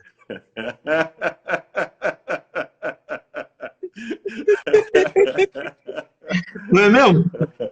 Ué, claro. Tom ou Vinícius? Agora eu não sabia que esse pinga-fogo você deixava os caras perguntar. Eu achei que era você que ia perguntar, mas tudo bem, vamos lá. Vai lá, tô aqui, firme e forte. Tom ou Vinícius? Não dá para escolher também. Eu acho que ali juntou Tom ou Vinícius. Não, se eu for colocar pelo conjunto da obra, indubitavelmente é o Tom Jobim. Tom Jobim, ele era um maestro. O Vinícius era um poeta que amava música. O Tom Jobim era um músico que amava poesia. Só que, assim, ao mesmo tempo, a obra que os dois deixaram, ela é totalmente inalcançável. Nunca mais vai existir um outro. Mas o Tom era um cara que, para todos nós, é o supremo maestro brasileiro, como diz o Chico Buarque. Ele é mesmo, indubitavelmente. Não é que é maior, ele tem o seu lugar, né? Eu tô rindo do pessoal aqui falando que eu tenho as minhas armas, são eles que entram aqui. Tô sabendo aqui, todo mundo. A cada pergunta, olha aqui, ó. Olha a provocação do Gino Galpão Projeto. Acabei de ler. Pra mim é tudo a mesma coisa. Tudo a mesma coisa. Eu acho assim o seguinte sobre essas igrejas. Apesar de eu ter lá muito as minhas reservas com elas, elas cumprem o seu papel num nicho da sociedade que outras igrejas nunca cumpririam. E às vezes eu acho que o cara começa lá e depois ele vai para outro lugar. É sempre assim. Eu já vi muita gente assim. Você também já viu, né? O cara se converteu lá. Porque... Encaixotado. Não, eu já vi espiritualidade. Não, eu quero ver um pastor de uma igreja histórica pegar um endemoniado com 2 ou 3 ou 4 ou uma legião de demônios e ter a coragem que esses caras têm. A única coisa que que me irrita um pouco é entrevistar demônio, né, bicho? Você botar o microfone na boca do demônio, se você perguntar para um mentiroso, ele vai contar um monte de mentira, você vai achar que é verdade, é perigoso. Mas vamos lá. Às vezes cobra um cachezinho também, aí é complicado. Claro. Lenine ou Zé Cabaleiro?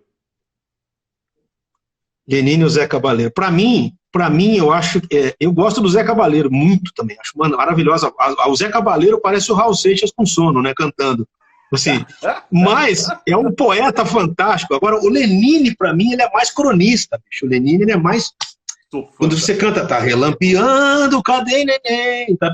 Essa música ele fez num sinal. A menina parou no sinal e perguntou, ela tá relampeando. Ele pegou aquela coisa e entonou ali. Quer dizer, o Lenine é um monstro, né, bicho? É um monstro. É absurdo. Gênio. John Williams ou Ennio Morricone? Pô, essa pergunta vem de alguém que sabe do que eu gosto, bicho. Eu vou dizer hoje, olha, eu diria para o seguinte, aí é pautar pelo número e pelo diferencial. O John Williams é o cara que mais trilha sonora acho que fez no cinema até hoje, né? Já o Morricone é o cara que ganhou o Oscar com 8 minutos de trilha nos 8 Odiados. Então, cara, eu tenho que tirar o chapéu com ele, Morricone. Porque, cara, o cara faz uma trilha de 8 minutos e leva o Oscar, mano. Pelo amor de Deus. Quem? É gênio. Então, não dá, bicho. Houve A Missão, houve aqueles filmes de faroeste, houve... Cara, é absurdo, é uma música mais linda que a outra. Só que aí é o seguinte, a diferencial é o seguinte, é a coisa antológica com a coisa sentimental. Quer dizer, o Ennio Morricone, pra mim, é mais coração. As músicas, você pega o Cinema Paradiso, cara, aquilo é uma coisa simples e muito bem feita. Já o John Williams é aquela coisa épica, né, bicho? Tem tanta... Bicho, a coisa fica desse tamanho na mão do John Williams, mas o coração fica na mão do outro. Vamos lá. Adélia Prado ou Ariano Suassuna? Aí, cara, aí eu vou dizer para você, aí eu diria para você, é a rosa e o cravo. É a rosa e o cravo. A rosa e o cravo. Ou então não, eu diria que não, perdão, é a rosa e o cactus. Que o Suassuna era pontudo, bicho. Era pontudo. Então ele sabia falar as coisas, só que como um cactus. Se você pegar, você machuca. Cuidado. Então cuidado como é que você vai lidar com a coisa que ele tá falando. Já a Adélia Prado, não, cara. O que é isso, cara? É a rosa da poesia, né? Fazer o quê? É lindo, né? Felipe, o pianista é... Muito melhor filho do que pianista. Se você acha ele um baita no pianista, você não imagina como ele é como filho. Você não tem ideia. Pode soar errado isso, né? Parece que é um filho ruim e o pianista nada a ver. Ele é um filho e tanto, cara. Antes do pianista, ele é assim... O Felipe, eu falo com minha esposa, eu e minha esposa, foi a melhor composição da vida da gente, foi meu filho. Meu filho hoje, eu posso resumir com outra palavra, ele é inspiração. O Felipe, ele é um estudioso até hoje, ele estuda até hoje, ele não para de estudar. Então isso aí faz um músico ser o que é, né? Ele é muito bom. Sim. Fumaça, cortador de grama ligado e música em alto volume. Que lugar é esse? Alguém que já sabe que eu falei isso numa live. Essa é a minha lista do ódio, cara. A lista do ódio. É a lista do ódio. Cheiro de fumaça, cortador de grama e volume alto é a minha lista do ódio, cara. Tá na minha lista. Você tá dormindo aqui, o sujeito vem que nem um assassino da serra elétrica de manhã. Parece que tá querendo invadir a sua casa pra te matar, mano. É horrível. Canções eternas são aquelas que ultrapassam o tempo e o espaço. Aquelas que você canta hoje, parece que você cantou ontem. E aí eu tenho que dizer uma coisa, né, cara? Eu vim de uma geração de professores que não tinha internet. Você tinha rádio e TV, mas você não tinha internet, você não tinha seguidores, você não tinha nada disso. Você tinha gente que tinha... As pessoas prestavam atenção no que ouviam. Então, Guilherme Kerr, Sérgio Pimenta, Aristeu Pires, Nelson Bomilcar, Ademar de Campos, Asaf Borba, quem mais eu posso citar? Quem mais aqui? Sérgio Leoto. São caras que compunham pensando no que se faz, no que se pensaria daqui lá na frente, não por um período. Jorge Camargo. A internet gerou aquela coisa de nicho, de época. O que todo mundo está cantando? É sobre a noiva, sobre a chuva, sobre atravessar o mar. Eu quase fiz uma música assim, viu, Carlos Alberto? Da noiva debaixo da chuva atravessando o mar. Acho que eu ia vender pra caramba, né? Mas aí eu falei, não, deixa eu falar.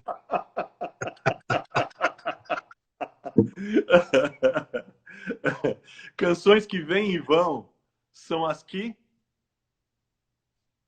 não servem para nada. Não serve para nada. Eu acho que uma canção, quando ela vai e nunca mais ela faz parte da sua vida, ela não devia ter nem nascido. Desculpa falar. É o tipo da canção que existem para não serem ouvidas. Essa é uma boa resposta também, entendeu? Evitem esse tipo de canção. Assim. O oposto da harmonia no Brasil de hoje é? Essa pergunta pode ser um duplo sentido. Se você pensar que a harmonia também... Se você pensar que a harmonia é a evolução de escola de samba, né? Eu dizer que é uma escola de samba bagunçada. Né? Mas o oposto... Porque no Brasil, o Dori Caymmi, que é filho do Dorival, fala isso, né? É duro você viver num país onde a harmonia é confundida com a evolução de escola de samba, né? O oposto da harmonia, eu acho que é a confusão mental, porque os acordes, eles têm que ter um sentido. Se eu não puser sentido nos acordes, o sentimento, quer dizer, os acordes têm que ter sentimento e sentido. Se eu quiser falar de algo triste, eu tenho que harmonizar de maneira triste. Se eu quiser falar de algo alegre, eu tenho que harmonizar. Eu posso pegar o mesmo trecho, soar triste, alegre. E nisso aí é que os caras que a gente está falando de trilha sonora arrebentam, né? Tira a trilha sonora de um filme e vê se você não perde totalmente. Fica chato. Que ali, às vezes, um instrumentozinho. Você pega o Gabriel Zoboé, que é do Ennio Morricone. Pô, isso é maravilhoso. Naquela hora da missão, com o Robert De Niro, aquela cachoeira. Então você fala, bicho, que sentimento, né? Então, eu acho que o oposto é confusão. O contrário da harmonia é confusão. Sempre será. Literalmente. Fala. Mensagem é o que a gente fala ou é o que a gente vive? É o que a gente vive. Como disse o Agostinho, pregue o evangelho, se preciso, use palavras. Só quero ter paz, não quero ter razão, significa que? Que, vou repetir aquela frase que eu falei, a maior alegria de um sujeito inteligente dentro de um determinado tema é se fazer de ignorante diante do outro ignorante que se acha inteligente daquele tema. Então, quer dizer, diz um amigo meu baterista que toca com o Fábio Júnior, o Pepa, fala o seguinte, cara, se eu preciso explicar, você não vai entender. Entendeu? Não, você sabe o que é isso, né? Entendeu? Não adianta você querer explicar. É que nem, não é assim, não quer desculpa, não tem nenhuma crítica com nenhum presidente, mas parecia aqueles discursos da Dilma, uma época que você não entendia nada, né? Quer dizer assim, o homem é o oposto da mulher, mas a mulher, na realidade, é o contrário do homem. E o homem, para não ser mulher, tem que ser o contrário. Então, aqueles discursos que eu achava impressionante. Tem um amigo meu que fez aquela música da Mandioca, lá de São Carlos. É um estúdio que tem lá, o Timbu, é um cara da fé, é o irmão nosso, presbiteriano, que fez aquela música. Estou saudando a Mandioca, que era muito engraçado, né? Então, assim, não estou tirando sarro da Dilma, viu, gente? Se você gosta da Dilma, tudo bem. Mas não tomo, não. da Dilma. Não é porque o Carlos Alberto não é porque ele é do PSDB, não tô metendo pau na Dilma, só tô falando que é fato, é fato. Aqui tá liberado, aqui é censura livre. Sabe aquela figura que tem no Instagram? Assim, nossa, vai lá, vamos lá. Vai lá. Conteúdo. Essa aqui é a parte... Peraí, Oswaldo, essa aqui é a parte mais legal da live, né, bicho? Essa aqui é a parte mais legal. Vamos lá. Você vê que a galera, você vê que só tá todo mundo aqui junto e curtindo. Vamos lá. Conteúdo é o que mais importa ou é apenas uma parte da forma? Não, com certeza. O conteúdo é o que importa, né? Você pode, não interessa a embalagem. A embalagem, se você se ligar na embalagem, você pode se surpreender com o conteúdo. Se você se ligar no seu conteúdo, tanto faz a embalagem. Aí tudo bem. O conteúdo é que é importante. Isso vale para a música. Nem sempre a música mais bem feita é aquela que tem um bom conteúdo, né? Perdão. Nem sempre a música mais bem feita é aquela que tem uma boa forma. Às vezes ela é uma música simples, mas que ela tem um conteúdo fantástico.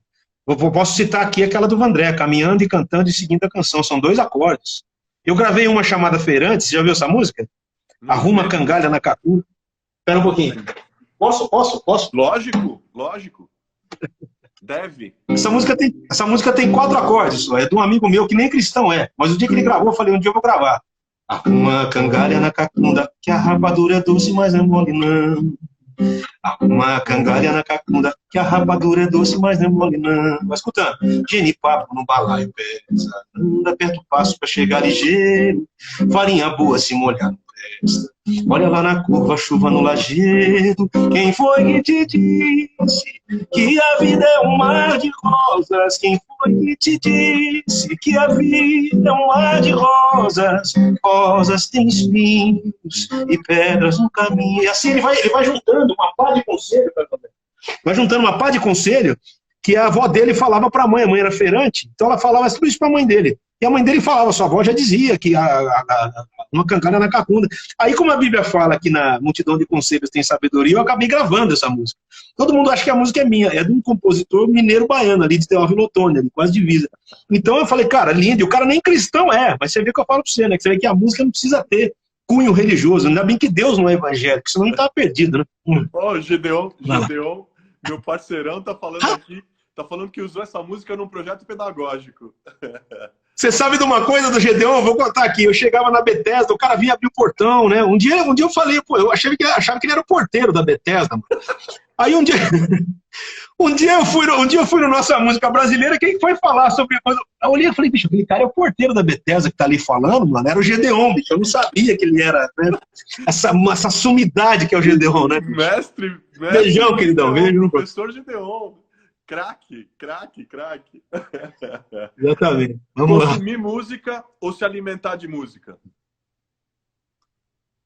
Se alimentar. A música como consumo é o mal do século.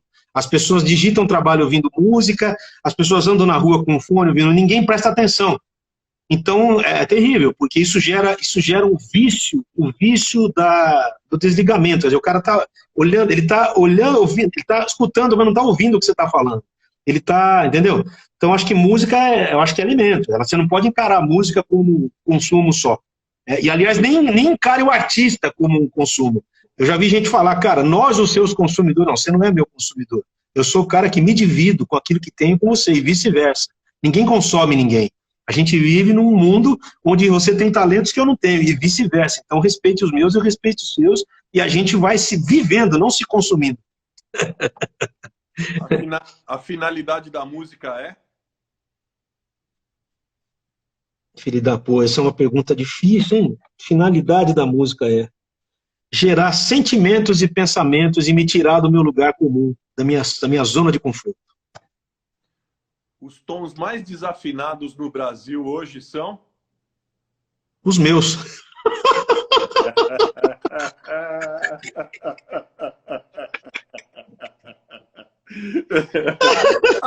Grandes divergências, grandes. Claro que é, imagina, cara, eu não imagino.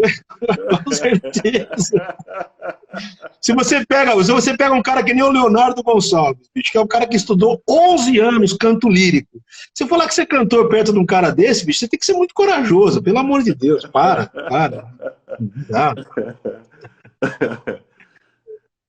Tem música do diabo e música de Deus, ou apenas De música jeito ruim nenhum. e música boa? Isso eu já falei, música ruim e música boa. Não existe ré menor profano, nem mi maior divino. Isso é uma bobagem. Isso aí é o seguinte, não tem aquela coisa, procure sempre um advogado? Quando você quiser falar de música, procure sempre um músico. Eu acho que o grande mal da música cristã no Brasil é que os pastores não entendem de música e os músicos não entendem de Bíblia. Até essa confusão toda por causa disso. Claro. Claro. E outra, fica um botando o bedelho na vida do outro, né, bicho? O cara quer interferir na mensagem e o pastor quer interferir na música. Eu tava no estúdio uma vez e o cara foi gravar um back no estúdio, escuta essa, cara, botou 3 mulheres cantando. Hoje em dia a gente resolveria isso porque os softwares afinam, tá tudo bem, mas naquela época não tinha. E quem falou que os caras afinavam? Não afinava de nenhum. E o pastor, cara, falou que ou gravava todo mundo ou não gravava ninguém. Quer dizer, o CD ficou não vou falar a palavra, não que eu sou crente, ficou uma porcaria, não deu, não dá certo.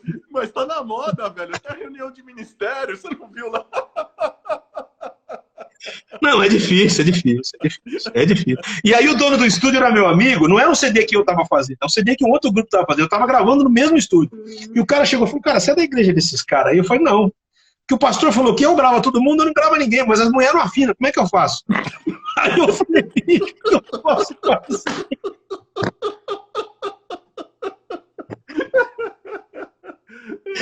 Horrível, né? Horrível, né, cara? Ah, meu Deus, amado. Vamos lá. Perder 15 quilos em 15 dias foi? Pô, um trauma. Eu botei um balão ano passado no meu estômago, né? Eu botei um balão intragástrico. Então eu perdi 15 quilos nos 15 primeiros dias. Eu quase morri. Porque o meu corpo respondeu muito rápido a esse tratamento. O médico disse que o corpo respondeu mais rápido do que o cérebro. Ele entendeu que era para emagrecer e o cérebro não. Então parecia que eu estava morrendo. Eu ia tomar banho, eu quase não conseguia me enxugar de tanto. Então eu cheguei a perder 24 quilos, mas já ganhei 4. Então eu estou mantendo esses 20, 19, 20 quilos com alimentação saudável, graças a Deus.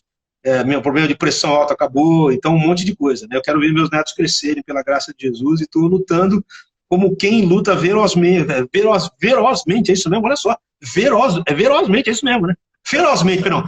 Verazmente e ferozmente. Agora você vê, luto contra isso direto, né? Então, assim, a minha vantagem, Carlos Alberto, é que eu adoro salada, adoro legume, não tomo refrigerante, então eu tenho umas cartas na manga que me ajudam a manter esse peso. Agora, não dá para ficar emagrecendo até morrer, senão eu ia morrer mesmo. Fazer o quê? Alface, tomate, orégano, sal e azeite é tudo aquilo que... Tudo aquilo que um homem pode querer de mais maravilhoso na sua vida. Como eu amo salada, mano. Como eu gosto de preparar, lavar um alface, cortar um tomate, picar uma cebolinha, bem picadinha naquela salada, um pedaço de chuchu, abobrinha. Cara, eu amo essas coisas. Eu já fui muito fã de carne, cara. Ainda gosto de fazer churrasco, adoro tal, mas já não sou mais aquele carnívoro inveterado que eu era, cara. A carne, uma época, me deu um negócio chamado giardia. Já ouviu falar disso? É horrível. Uma diarreia.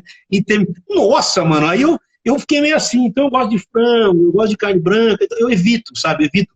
Mas o que é? O Weber, quem tá aqui? O Weber, deixa eu ver. Weber Melo também perdeu. Parabéns, mano. 15 quilos. Então, cara, é tudo de bom. Uma salada, cara, é a fotografia da obra de Deus ali em verde, amarelo, vermelho. É lindo, velho. É uma aquarela divina, uma salada. Ó, o Pulga tá perguntando se ainda come x-salada. Que nada, Pulga. Pulga. Cara, eu falei pro Pulga que eu assisto todos os programas dele, Louco por Viagens. Assisto direto, mano. Hoje eu tava vendo uma casa que ele mostrou. Ele tava vendo uma casa que ele mostrou hoje à tarde, acho que era na Alemanha. Cara, que é uma coisa maluquíssima a casa, assim, a casa foi feita futuristicamente, maravilhosa aquela casa, tinha tudo, né? Então eu fiquei assim impressionado. Agora, eu não gosto, mas x-salada eu como em último caso, porque quando você vai viajar, você sabe como é que é, né, Casal? Você vai viajar por aí, tem um pastor que depois do culto quer te levar para tomar sorvete, né? Você tá com fome, né, mano? Você não quer tomar sorvete. Mas vamos tomar um sorvetinho? Não, pastor, tem alguma coisa aí que... Eu lembrei daquela coisa do pastor, o cara chegou na casa do pastor morrendo de fome, não tinha nada para comer, o cara botou uma bandeja para ele lavar o pé com água quente, e o pastor falou assim, será que não tem problema lavar o pé de barriga vazia? Porque, cara, ele queria comer, não tinha nada, né, bicho? Mas é isso aí, vamos lá. Você está falando isso? O Jairo está perguntando aqui. A maior saia justa que você passou numa igreja? Cara, eu acho que foi na igreja do Gondim, bicho. Que o Gondim, ele tem uma neta querida que é adotiva, né? E ele tava com a neta no colo. E eu falei, que menina linda, meu. Ela puxou o pai ou a mãe? Eu falei, não puxou ninguém, ela é adotiva, ela é adotada. Assim.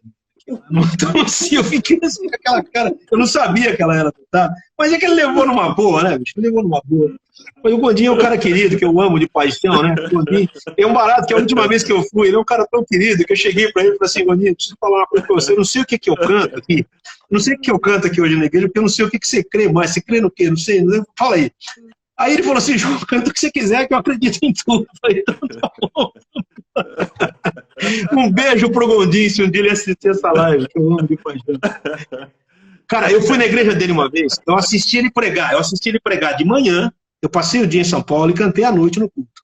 Se eu te falar que nos mesmos 2 momentos da mensagem, eu ouvi o pessoal bater palma, ele tem uma habilidade em pregar, em usar da palavra, com uma autoridade, sim, que é impressionante, Você estava aquela vez na sociedade, você estava aquela vez na Vida Nova que ele foi pregar? Eu acho que foi num hotel. Acho que você estava, não estava? Que ele foi pregar sobre a tentação de Jesus? Estava. Que ele falou. Você lembra que ele falou que as 3 coisas que o diabo falou para Jesus são coisas que a palavra escrita é muito mais importante que a pregada. Então ele falou, está escrito, está escrito, está escrito. Então, num aniversário de uma editora, aquilo caiu que nem uma luva, né? Impressionante. Não, Essa pergunta é interessante que o Zanon está falando. Já desafinou alguma vez? Eu desafino direto, Zanon, direto. Mas vai se perguntar se eu afinei, bicho. Suas horas livres são dedicadas a?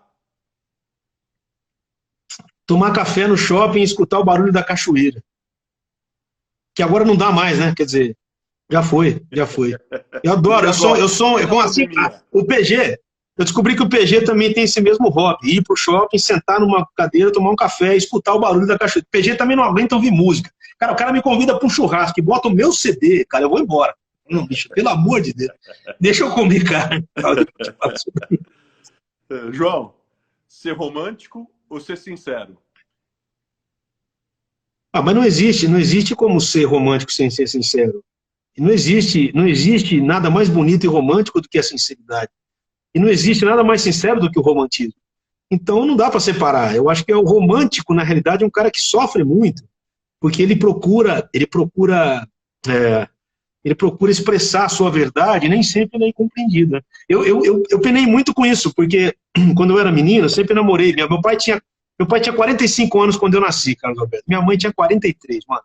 Então eu cresci, com 15 anos eu já era um romântico, assim, eu já era um adulto adiantado. Então, as meninas de 15 anos, para mim, eram todas meninas, brincando com boneca. Eu já queria ter um relacionamento de olho no olho, né? Então eu penei muito, quer dizer, eu não consegui namorar muitas meninas também, por causa disso. Porque eu não conseguia ter profundidade. Então, era tudo muito raso. Aí eu falei, bom, eu quero alguém que me entenda, assim, que me entenda. E por acaso eu falo para burro, né? Eu sou que nem galinha, enquanto a luz está acesa, eu estou cacarejando. A minha esposa é o oposto, ela é uma pessoa quieta. E é o silêncio dela que me ensina muita coisa, isso que me atraiu nela, inclusive, né, essa coisa de mais ouvir do que falar. Então, eu aprendo muito com isso hoje, né, aprendo muito sim, com essa coisa também. E sempre penei por ser um romântico, mas não dá para ser. Outra coisa, né, diz o Bill Cosby, lembra do Bill Cosby, comediante? Sobre a sinceridade. Eu não sei qual é o segredo do fracasso, não sei qual é o segredo do sucesso. O segredo do fracasso é tentar agradar todo mundo. Então, falar a verdade é uma coisa dicotômica. Todo mundo quer ouvir, mas quando ouve, fica bravo. Talvez por isso o nosso amado presidente seja tão chucro como é. Quer dizer, o cara fala as coisas na lata, o pessoal fica bravo. Mas agora, ele é assim, cara. Vocês elegeram um cara assim. Vamos dizer que nem sempre ele fala a verdade e às vezes ele confunde sinceridade com estupidez, mas enfim. Mas aí que tá, existe alguma sinceridade. Então, isso que eu tô falando pra você, é difícil. A sinceridade, ou ela é estúpida ou ela vem em amor, né? Mas assim, no caso dele, cara, nem sei se é sinceridade. Eu acho que ele é muito infeliz nas coisas que ele fala. Entendeu? E eu acho que a única verdade que ele falou, tem uma a única verdade intelectual grave também, né? Tem uma limitação. Ele tem, claro que tem. Ele mesmo falou que é o seguinte, que ele está num cargo para o qual ele não é preparado. Então, bicho, então se você não é preparado, por que você se candidatou? Né? Mas, não, tudo bem, vamos para lá, né? Vamos pensar um pouquinho. Mas sei lá. Uma provocação. Olha, a pergunta ali, ó. Não, fala lá, pode falar. Não, isso aí vai virar live, vai virar horário eleitoral. Não. O cara perguntou, Bolsonaro é... Vamos ficar quieto, vamos mudar de pergunta. Vai lá, vai.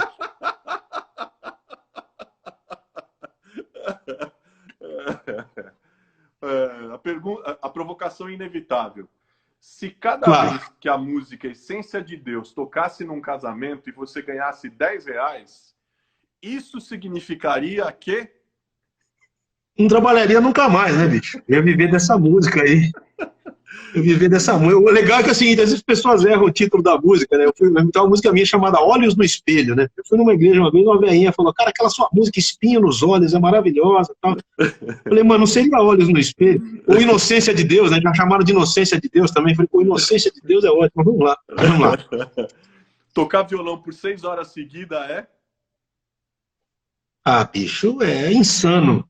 Isso é insano, não existe isso, não existe. Eu acho que o repouso em qualquer coisa, em qualquer atividade, inclusive na live, né? 2 horas de live ninguém merece, mas tudo bem, vamos lá. Eu sei que eu tô curtindo demais isso aqui, mas vamos lá. Tocar 6 horas. Os caras pedem vigília. Não, vai ser vigília de pinga-fogo aqui. Tocar violão, ninguém. Pergunta para qualquer treinador vocal, qualquer preparador. Se você precisa de descanso para a voz, descanso para o músculo, descanso para tudo, né? E um atleta, por exemplo, que não descansar, ele nunca está preparado para correr de novo, para atuar de novo. Os jogadores penam muito nesses campeonatos, eu acho. Você sabe disso, você trabalhou com isso, pô. Os caras penam muito porque, pô, pega 2, 3 campeonatos seguidos, tem que treinar, jogar em coisa de uma semana. Não há cara que corra tudo isso, não existe. Claro. Caminhar chorando pela Avenida Paulista foi o dia em que? O dia em que eu descobri que a solidão da cidade grande, cara. Eu estava longe da minha esposa, eu tinha separado dela na época, não de casamento, antes de casar, eu estava namorando, separamos, eu fui para o Milagre, eu fiquei separado dela durante 6 ou 9 meses, e assim a gente terminou temporariamente, porque eu achei que não dava essa coisa de ser missionário para casar e papapá. Eu saí andando pela Avenida Paulista chorando, naquele monte de gente na rua, e eu me sentia um solitário, assim, eu descobri a solidão da cidade grande. Aliás, muita gente tem isso, não sou só eu, né? Nesse mundo moderno tem muita gente que vive no meio de todo mundo e parece que não tem ninguém, então é terrível, terrível. João, homens com tanto poder e nenhum coração, gente que compra e que vende a moral da nação. É um diagnóstico ou apenas um momento de inspiração para a poesia? Cara, eu morro de medo que seja uma profecia, para te falar a verdade. Eu morro de medo, porque, na minha opinião, enquanto não houver nesse país uma reforma constitucional, no sentido de rever a nossa Constituição, de tirar privilégios, de tirar as brechas. Isso é uma guerra eterna, você sabe, né, Carlos Alberto? Você é político, cara, você sabe o que eu estou falando, você foi, você é. É difícil lidar com uma Constituição fechada e, ao mesmo tempo, aberta. Quer dizer, eu falo que tem 2 tipos de advogado, né? Tem o que trabalha em cima da lei e o que trabalha na brecha da lei. O que trabalha na brecha da lei ganha muito dinheiro, o que trabalha na lei nem ganha tanto, mas ele é mais verdadeiro. Então, é duro você pegar uma Constituição que favoreça pessoas. A Constituição é feita para favorecer a todos, não a alguns. Então, eu acho que enquanto houver gente que se aproveita disso, e seja, não é só política, não, é tudo. Claro que não. Tem gente, você é médico, cara, tem gente que se aproveita na medicina. Claro. Existe a máfia dos necrotérios, existe a máfia de tudo, cara. Nesse país aqui tudo é um jeitinho, sua mãe tá morta lá no hospital, o cara quer cobrar uma grana para liberar o corpo, senão ela fica lá 5 dias mofando, você não pode enterrar sua mãe. Absurdo. Você sabe disso. Eu conversei com o Magno Malta, que cuidou daquela comissão da pedofilia. Cara, eu ouvi histórias extremamente absurdas nesse país. Você fala, cara, não é possível que acontece. Então, não é fácil. Eu acho que, assim, eu vou usar uma frase, já que a gente está falando muito aqui da morte do negro, do cara que foi assassinado nos Estados Unidos, uma frase do Luther King. A ameaça à paz em qualquer lugar é uma ameaça à paz em todo lugar. E o poder parcial, como é que é? O poder pequeno, ele corrompe um pouquinho. O poder total corrompe totalmente. Então, é por isso que Deus é maravilhoso. Porque ele é poderoso, mas o poder está sujeito ao amor. Então, o poder, quando ele está sujeito ao amor, ele enxerga. Você já viu um vídeo de um juiz senhor de idade nos Estados Unidos que ficou julgando nos casos? Bárbaro. Mano, eu choro quando eu vejo aqui. Um senhor de 90 anos que burlou o trânsito para levar o filho. Que tava... Cara, eu chorei. Eu falei, tá vendo? Essa para mim é a justiça humana. A justiça... Você entra num consultório hoje, o médico não olha no seu olho, ele olha na tela do computador, cara. Quer dizer, existe um termo que para mim é redundante, humanizar a medicina. Como humanizar? A medicina daquele robô? Você cuida de jeito de robô. Então, não é verdade? Então, tem muito no hospital fazendo humanização da medicina. Como assim humanização da medicina? Não tem esse termo, né? Mas tudo bem. A sétima corda do violão é? Para mim, um mistério. O meu violão tem que ser... No meu caso, a sétima corda do violão é minha voz. João, um filme. Um filme. Cara, eu sou adepto de terror, né, bicho? Eu gosto de música de suspense, terror, mas um filme que mexeu muito comigo foi o Seven, Os Sete Pecados Capitais. Aquele papel do coisa ali, do ator, esqueci o nome dele, Brad Pitt, aquele papel dele foi muito forte. A hora que ele olha no final do filme, que ele fica confuso quando ele vê a cabeça da mulher, ele não sabe se ele mata o cara ou se ele não... E aquele Kevin Spacey, eu nunca vi um cara tão mal, né? Eu fiquei uns 3 dias sem dormir depois daquilo ali. Fiquei uns 3 dias sem dormir. Mexeu muito comigo. Porque mostra um pouco da maldade humana mesmo, aonde chega a frieza, né? Então, não é que eu gosto de terror para ver sangue, não. Eu acho que isso mostra uma face que a gente pouco vê, né? Então, livro. Um livro. Provérbios, da Bíblia. Provérbios, nossa, fonte inesgotável. Boa. A última do dia, João. Pandemia é?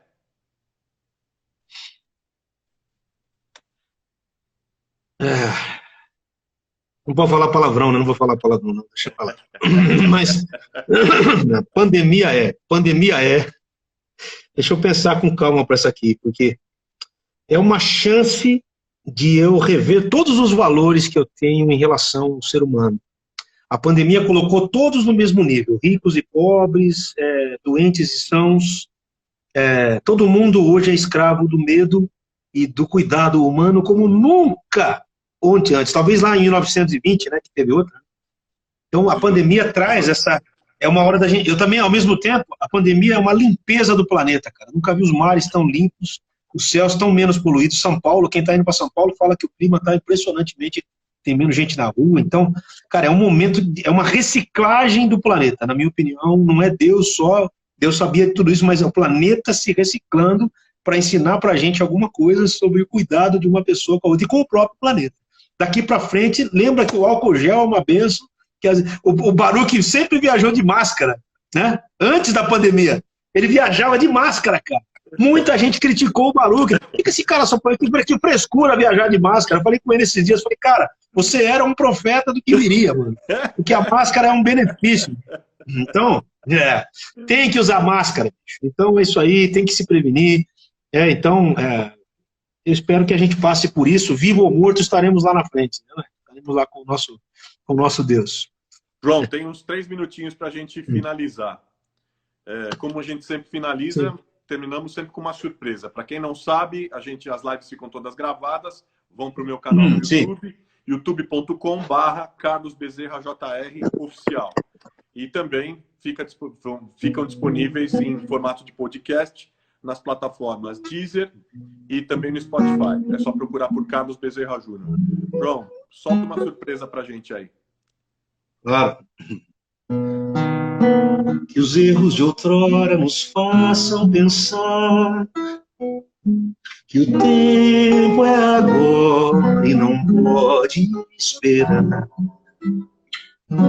Que o amor não tem hora, nem cor, nem lugar, e só tem sentido se a gente se amar. Que a nossa garganta desate esse nó Um abraço apertado, sem medo e sem dó, que a gente divide entre acordes e tons, a honra e o prazer de juntar nossos dons. Que Deus sobre nós multiplique esse amor sadio e sincero, riso e dor.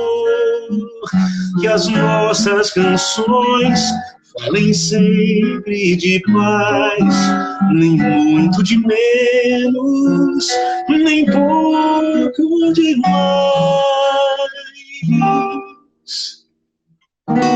Que a história se faça por sermos irmãos, no peito e na raça, no apelo. Opa, se a história se faça por sermos irmãos, estava valendo. No peito e na raça, no aperto das mãos, que as nossas crianças nos vejam assim. Amigos no início, no meio, no fim.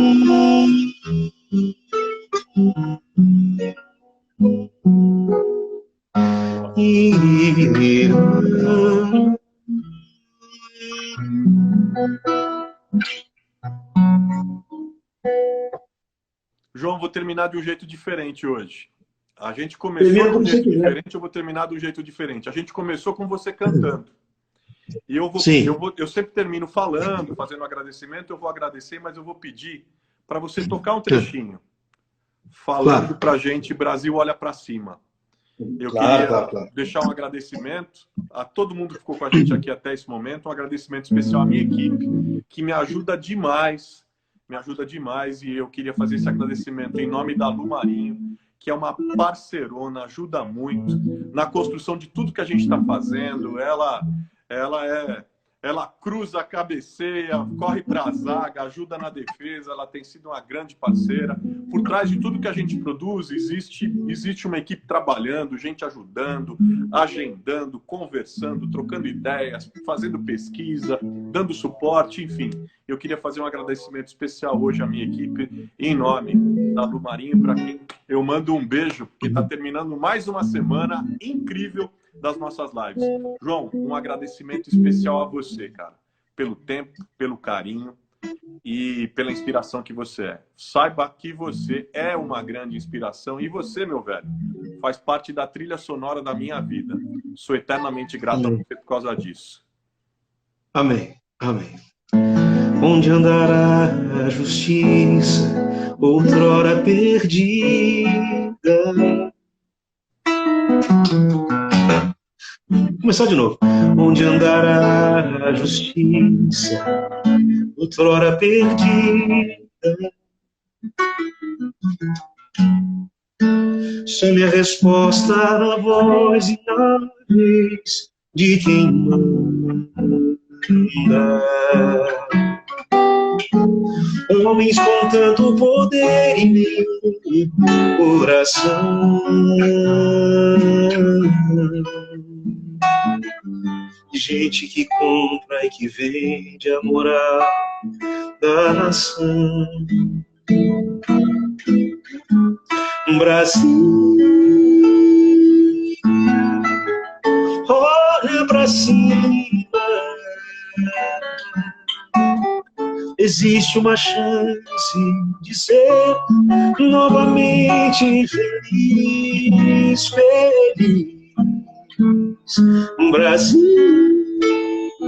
há uma esperança. Volta teus olhos para Deus, o justo juiz.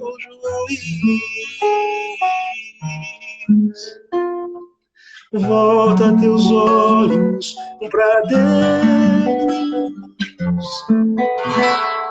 o justo juiz.